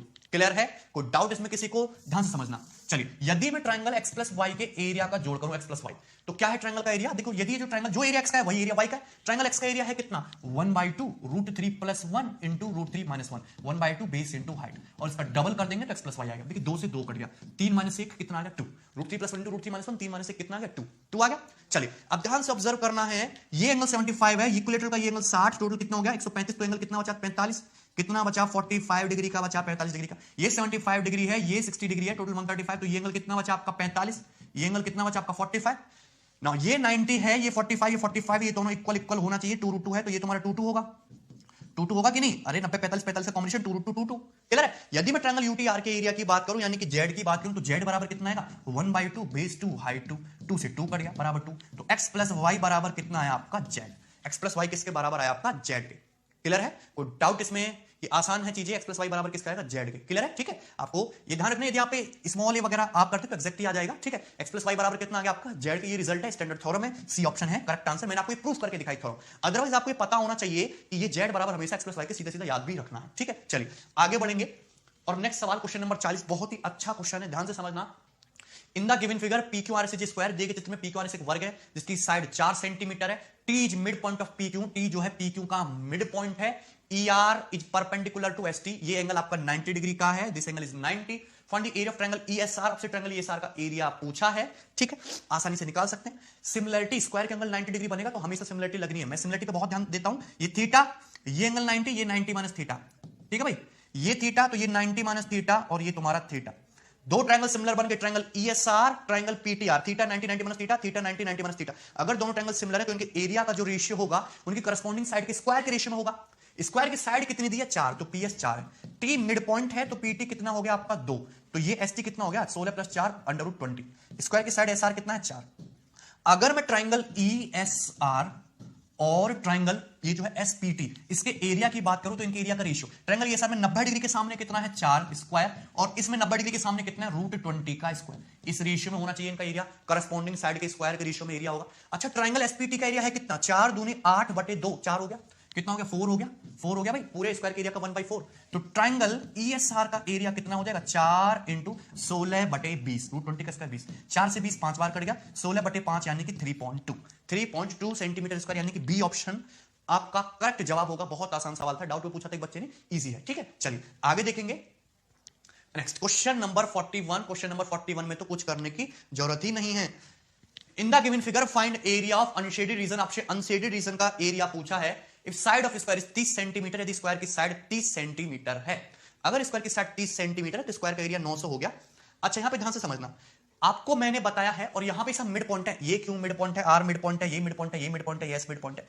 और आप सभी लोगों को पता है कि यदि कोई ट्राइंगल एबीसी है, एबी का मिड पॉइंट लो पी, एसी का मिड पॉइंट लो क्यू, पी से क्यू को मिलाओ तो लाइन पैरेलल होगी, ऊपर ट्राइंगल 1 और नीचे क्वाड्रिलेटरल 3। अगर ये एरिया तुम्हारा 1 है तो ये एरिया 3 होगा, ये बात सभी को पता है, ठीक है। अगर ये एरिया 1 है तो ये एरिया कितना होगा 3 होगा ना। अगर तुम्हारा ये एरिया 1 है तो ये एरिया 3 होगा, 1 यूनिट, क्लियर भाई ना। अगर ये एरिया 1 है तो ये एरिया 3 होगा, बात समझ में आ रही है सबको ना। अगर ये एरिया 1 है तो ये एरिया 3 होगा, क्लियर है। अच्छा अगर यहां पे बात करो तो 3 और 1 4 1 5, 3 और 1 4 1 5, ये 5 जो है इस ट्रायंगल का एरिया, पूरे स्क्वायर का एरिया कितना होना चाहिए 20। भाई ऐसे मिला दोगे ना, मैंने कितनी बार बताया 5 5 10 5 15 5 20, 20 होना चाहिए। बीच में जो खपंची है ए क्यू सी एस, ए क्यू सी एस, इसका एरिया कितना बचा फिर, अगर पूरे का 20 है 10 होना चाहिए, 3 और 3 6, 3 और 3 6, तो ये जो अनशेडेड है ये कितना बचा तुम्हारा 4, अनशेडेड कितना बचा 4 यूनिट और सवाल खत्म। सवाल कैसे खत्म कि स्क्वायर का एरिया बैठ रहा है 20 यूनिट और 20 यूनिट के लिए कितनी दी है क्वेश्चन में 900 सेंटीमीटर स्क्वायर, क्योंकि स्क्वायर की साइड 30 है, तो यहां से 1 यूनिट के लिए कितनी आ गई 45, 1 यूनिट के लिए 45। आपसे पूछा है अनशेडेड, अनशेडेड कितना है 4 यूनिट, तो 4 यूनिट के लिए 4 गुणा 45 यानी कि 180, 180 सेंटीमीटर स्क्वायर। सी ऑप्शन आपका करेक्ट जवाब होगा, जो कि बहुत आसान था, ठीक है। चलिए आगे बढ़ेंगे नेक्स्ट सवाल नंबर 42। सवाल नंबर 42 बहुत लॉजिकल क्वेश्चन है, ध्यान से समझेंगे ना। क्वेश्चन नंबर 42, क्वेश्चन नंबर 42 को देखते ही बता सकते हो कि क्या इसका आंसर, इसका आंसर होगा आपका सी ऑप्शन, ए प्लस सी बराबर बी प्लस डी। कुछ भी करने की जरूरत नहीं है, ध्यान से देखिए। In the given figure consider a square inside a bigger square and the 4 vertices of smaller square being joint to the vertices of bigger square. आपके पास एक स्क्वायर था, फिर उसके अंदर हमने छोटी स्क्वायर बनाया और छोटी स्क्वायर की चारों वर्टिसेस को हमने बिगर स्क्वायर के चारों वर्टिसेस से जोड़ दिया, इस तरीके से जोड़ दिया, ठीक है। Which of the following statement is necessarily true, कौन सा स्टेटमेंट आवश्यक रूप से सत्य होगा regarding areas A B C D in the figure. और ए जो है ऊपर है, ये एरिया डी है, ये एरिया सी है, ये एरिया बी है। आप समझ कौन सी एरिया की बात कर रहा है, एबीसीडी ए की बात करें तो ये एरिया, बी की बात करें सी की बात करें तो ये एरिया, जिसके अंदर लिखा हुआ है मतलब ट्रेपेजियम्स हैं सारे, ट्रेपेजियम्स, इनके एरिया के बारे में बात कर रहा है, तो आपसे पूछा है। तो देखो इतना कुछ सोचने की जरूरत नहीं, क्या आपको ये पता है कि यहां पे इस स्क्वायर का साइज क्या है, नहीं पता ना। क्या आपको ये पता है कि इस स्क्वायर का साइज क्या है, नहीं पता, तो इस स्क्वायर को कितने साइज का कर लो 0 साइज का। इस स्क्वायर को ऐसे मान लो कि साइज है नहीं, स्क्वायर का साइज 0 है, स्क्वायर है नहीं, स्क्वायर का साइज 0 है। और इसको बीच में, अगर मैं इस स्क्वायर को यहां पे रख दूं, ये मैंने रख दिया ऐसे बीचों बीच में रख दिया मैंने, बीच में इधर रखा था मैंने, बीच में रख दिया, पता ही नहीं कहां रखा है। अब इस तरीके से रखा हुआ है, अब मुझे ये भी नहीं पता इस स्क्वायर का साइज क्या है, छोटे वाले के स्क्वायर का साइज, छोटे वाले स्क्वायर का साइज ही नहीं पता, मैंने इसको 0 मान लिया, बीच में रख दिया। तो ऐसे मिलाओ, अब ऐसे मिलाने की कोशिश करो, 0 साइड के स्क्वायर को ही तो मिलाया हमने वर्टिसेस से, तो ये ए बनेगा, ये सी बनेगा, ये बी बनेगा, ये डी बनेगा। क्या ए प्लस सी बराबर बी प्लस डी नहीं होगा, बिल्कुल होगा। आंसर क्या होगा, सी ऑप्शन, कुछ भी करने की जरूरत नहीं है, ठीक है भाई। आगे बढ़ेंगे सवाल नंबर 43 और इंपॉर्टेंट और धांसू सवाल है, ध्यान से समझना। A square is inscribed in a circle and the circle is inscribed in a regular octagon. Find the ratio of area of square to that of octagon. Octagon अभी मैंने आपको समझाया था, एक सम अष्टभुज होता है 8 भुजाओं वाला। तो आपके पास है एक रेगुलर ऑक्टागन, ये हो गया रेगुलर ऑक्टागन आपका 1 2 और ये इस तरीके से 3, ये 4, ये 5 और ये 6 और ये 7 और ये हो गया रेगुलर ऑक्टागन की साइड आपकी 8। इस तरीके से आपका रेगुलर ऑक्टागन है जो आपको दिखाई दे रहा है। इस रेगुलर ऑक्टागन के अंदर बना हुआ एक सर्कल, तो सर्कल आपका कुछ इस तरीके से होगा। मान लीजिए सर्कल हम बनाने के इस तरीके से बना सकते हैं, सर्कल आपका कुछ इस तरीके से होगा। रेगुलर ऑक्टागन के अंदर बना हुआ एक सर्कल और इस सर्कल के अंदर बना हुआ है एक स्क्वायर। तो यहां पे मैंने इस तरीके से इन पॉइंट्स पे बना दे एक स्क्वायर, ये बन गया आपका एक स्क्वायर, ये बन गया भाई आपका एक स्क्वायर। अब बताइए किसी को doubt? Square is inscribed in a circle and the circle is inscribed in regular octagon, find the ratio of area of square to that of octagon. तो इस स्क्वायर के एरिया का रेक्टेंगुलर, ये जो आपका ऑक्टागन है, इसके एरिया से क्या रेशियो है, ये आपसे पूछा है। Answer can not be determine, तो बिल्कुल भी नहीं होगा, आंसर कुछ ना कुछ निकल के आएगा, एक ऑप्शन खत्म हो गया। अब कैसे करेंगे? देखिए करने के तरीके बहुत सारे हैं। मैंने आपको बताया था कि रेगुलर ऑक्टागन बनता कैसे। रेगुलर ऑक्टागन एक स्क्वायर के चारों कॉर्नर को काटने से ही बनता है। यदि मैं इसके ये जो रेगुलर ऑक्टागन है, इसके चारों कॉर्नर को इस तरीके से कंप्लीट कर दूं, इस तरीके से यदि मैं कंप्लीट कर दूं, कर सकते हैं कंप्लीट, ये मैंने रेगुलर ऑक्टागन के यदि मैं चारों कॉर्नर को कंप्लीट कर दूं, तो ये आपका ए बी सी डी, ये एक स्क्वायर ही बन जाएगा। ए बी सी डी क्या बन जाएगा? एक स्क्वायर ही बनेगा। ए बी सी डी क्या बन जाएगा? एक स्क्वायर ही बनेगा। और ये हो गया आपका P Q R, sorry P और क्यू, और ये हो गया आपका इस तरीके से आर, और ये S, P Q R S. Clear है? पी क्यू आर एस, समझ सकते हैं बात को? तो ये जो स्क्वायर बना A B C D, A B C और ये डी है, और ये आपका पी क्यू आर एस आपका एक स्क्वायर है। ए बी सी डी जो स्क्वायर है, इसके मिड पॉइंट को मिलाने से ही ये पी क्यू आर एस बना है। क्लियर है? कोई डाउट इसमें? आपसे पूछा है रेगुलर ऑक्टागन और स्क्वायर के एरिया का रेशियो, तो बहुत सारे मेथड्स आप इसको सॉल्व कर सकते हो। मैं आपको इजी सा मेथड बताऊंगा, ध्यान से देखना। आपको पता है रेगुलर ऑक्टागन का ईच एक्सटीरियर एंगल 45 डिग्री का होता है, ये 45, तो ये भी 45 डिग्री का होगा। मैंने रेगुलर ऑक्टागन की साइड को मान लिया ये 2 है, तो ये 2 है, तो ये आपका √2 हो जाएगा, ये भी आपका √2 हो जाएगा। अच्छा ये कितना होगा? 1, ये भी कितना होगा? 1। क्लियर है? 1 और 1 हाफ हाफ हो जाएगा भाई, हाफ हाफ हो जाएगा। ये डिस्टेंस भी आपकी 1 होगी, ये डिस्टेंस भी आपकी 1 होगी। क्लियर है? और ये डिस्टेंस आपकी √2 होगी, ये डिस्टेंस आपकी √2 होगी, ये डिस्टेंस भी आपकी कितनी होगी? √2 होगी। क्लियर है भाई? कोई डाउट है इसमें? चलिए, और ऑक्टागन की ये वाली साइड कितनी होगी आपकी? 2। कितनी होगी? 2 होगी। क्लियर है ना? ये भी 1 होगा, ये भी 1 होगा। क्लियर है? चलिए, अगर मैं बात करूं बाहर वाले स्क्वायर एबीसीडी की साइड की, तो एबीसीडी जो स्क्वायर है इसकी साइड आ चुकी है √2 + 1 + 1 + √2, यानी कि 2 + √2। बाहर वाले स्क्वायर की साइड आ चुकी है 2 + 2 √2। क्या आ चुकी है साइड? 2 + 2 √2। एबीसीडी की ये पार्ट देख सकते हैं, √2, ये 1 है, ये 1 है, ये √2 है, 2 + 2 √2। क्लियर है? कोई डाउट इसमें? अगर मैं पी क्यू आर एस की साइड की बात करूं, तो ये देखिए कितनी लेंथ, ये √2 + 1 लेंथ है, ये हाफ लेंथ है कितनी? √2 + 1 कांटा। ये हाफ लेंथ है कितनी? √2 + 1 कांटा। तो पी क्यू आर एस की जो साइड हो जाएगी, जो √2 + 1 है, इसका √2 टाइम्स होगी कि नहीं? 90 45 45 ट्रायंगल है, यानी कि 2 + √2 कितना होगा आपका? 2 + √2। सिंपल सा है, 2 + √2। अगर मैं square P Q R S के एरिया की बात करूं, तो पी क्यू आर एस का एरिया तो आप आसानी से लिख सकते हो, 2 + √2 का होल स्क्वायर। 2 + √2 का होल स्क्वायर, ये था आपके square P Q R S का एरिया। अगर मैं ऑक्टागन के एरिया की बात करूं, तो एबीसीडी स्क्वायर के एरिया में से, यदि मैं ऑक्टागन के एरिया की बात करूं, ऑक्टागन के एरिया की, तो एबीसीडी स्क्वायर के एरिया यानी कि 2 + 2 √2 के होल स्क्वायर में से इन 4 ट्रायंगल का एरिया माइनस कर दीजिए। इन 4 ट्रायंगल का एरिया जो आपके यहां पे बन रहे हैं, ऊपर जो 4 ट्रायंगल बन रहे हैं, उनका एरिया माइनस कर दीजिए। एक ट्रायंगल ये हो गया, एक ट्रायंगल ये हो गया, एक ट्रायंगल आपका ये हो गया, और एक ट्रायंगल आपका ये हो गया, इसको माइनस कर दीजिए ये। तो आपके ऑक्टागन का एरिया आ जाएगा, 4 ट्रायंगल का एरिया है कितना? √2 यानी कि एक, प्रत्येक ट्रायंगल 1 1 1 1 एरिया का, 4 का कितना होगा? -4। सिंपल सा एक लाइन में लिख सकते थे अरेंजमेंट। ठीक है, चीजों को आपको ऑब्जर्व करना बहुत जरूरी है, ऑब्जर्वेशन के लिए ये 4 को मैं 2 का स्क्वायर लिख सकता हूं, 4 को मैं 2 का स्क्वायर लिख सकता हूं। सिंपल सी बात है, एक ही लाइन में आगे, बस फिगर में आना चाहिए आपको, खेलना, प्ले करना। ये √2 है, ये 1 है, ये 1 है, √2, जिसको ये सब चीज समझ में आएगी वो आसानी से बना लेगा सवाल। अच्छा, बराबर 2 + √2 का होल स्क्वायर। अब देखिए नीचे ध्यान से, a² - b² यानी कि a + b × a - b। जब मैं a + b करूंगा तो बचेगा क्या? a + b करने पे तो 4 + 2 √2 बचेगा, लेकिन जब मैं a - b करूंगा तो 2 से 2 कटेगा, तब क्या बचेगा आपका? 2 √2 बचेगा। क्या बचेगा? 2 √2। अच्छा, 4 + 2 √2 में से क्या कॉमन आ गया आपका? 2 कॉमन आ गया। क्या कॉमन आ गया? 2 कॉमन आ गया। अंदर बचा क्या ब्रैकेट में? 2 + √2। 2 + √2 से आपका एक 2 + √2 कैंसिल आउट हो गया, कैंसिल आउट हो गया। क्लियर है भाई? आसान सी बात है। अच्छा, √2 से यदि मैं डिवाइड कर दूं ऊपर 2 + √2 में, तो कितना बचेगा? √2 + 1। √2 + 1 बचेगा। √2 से यदि मैं डिवाइड करूंगा तो √2 + 1, और 2 दूनी 4। क्या आ गया आंसर? √2 + 1/4, यानी कि ए ऑप्शन। ए ऑप्शन आपका करेक्ट आंसर होगा, √2 + 1/4। क्लियर है? सिंपल सा सवाल था, बहुत आसान था। ठीक है, चलिए अब नेक्स्ट क्वेश्चन नंबर 44। देखिए ये 4 सवाल है, 44 45 ये और ये 46। मैं नहीं कह रहा कि ये आसान है, और ये 47। ये 4 सवाल मैं आपके लिए छोड़ रहा हूं। इन 4 क्वेश्चंस को आपको खुद से ट्राई करना है। ठीक है, पूरी ज्योमेट्री में मैंने आपको हर शीट में मैं लगभग 95% के आसपास क्वेश्चन सॉल्व कराता हूं, 95 to 98%। कुछ एफर्ट आप खुद से भी डालने की कोशिश करो। अगर आप सारे क्वेश्चंस को बनाने के खुद कैपेबल हो, तो आपको वीडियो देखने की कोई जरूरत नहीं, सिर्फ शीट सॉल्व करो और आगे बढ़ जाओ। जिस क्वेश्चन आप अटकते हो उसका वीडियो सोल्यूशन देखा करो, लेकिन कंसेप्चुअल वीडियो सारी देखा करो। ठीक है, टेक केयर, बाय।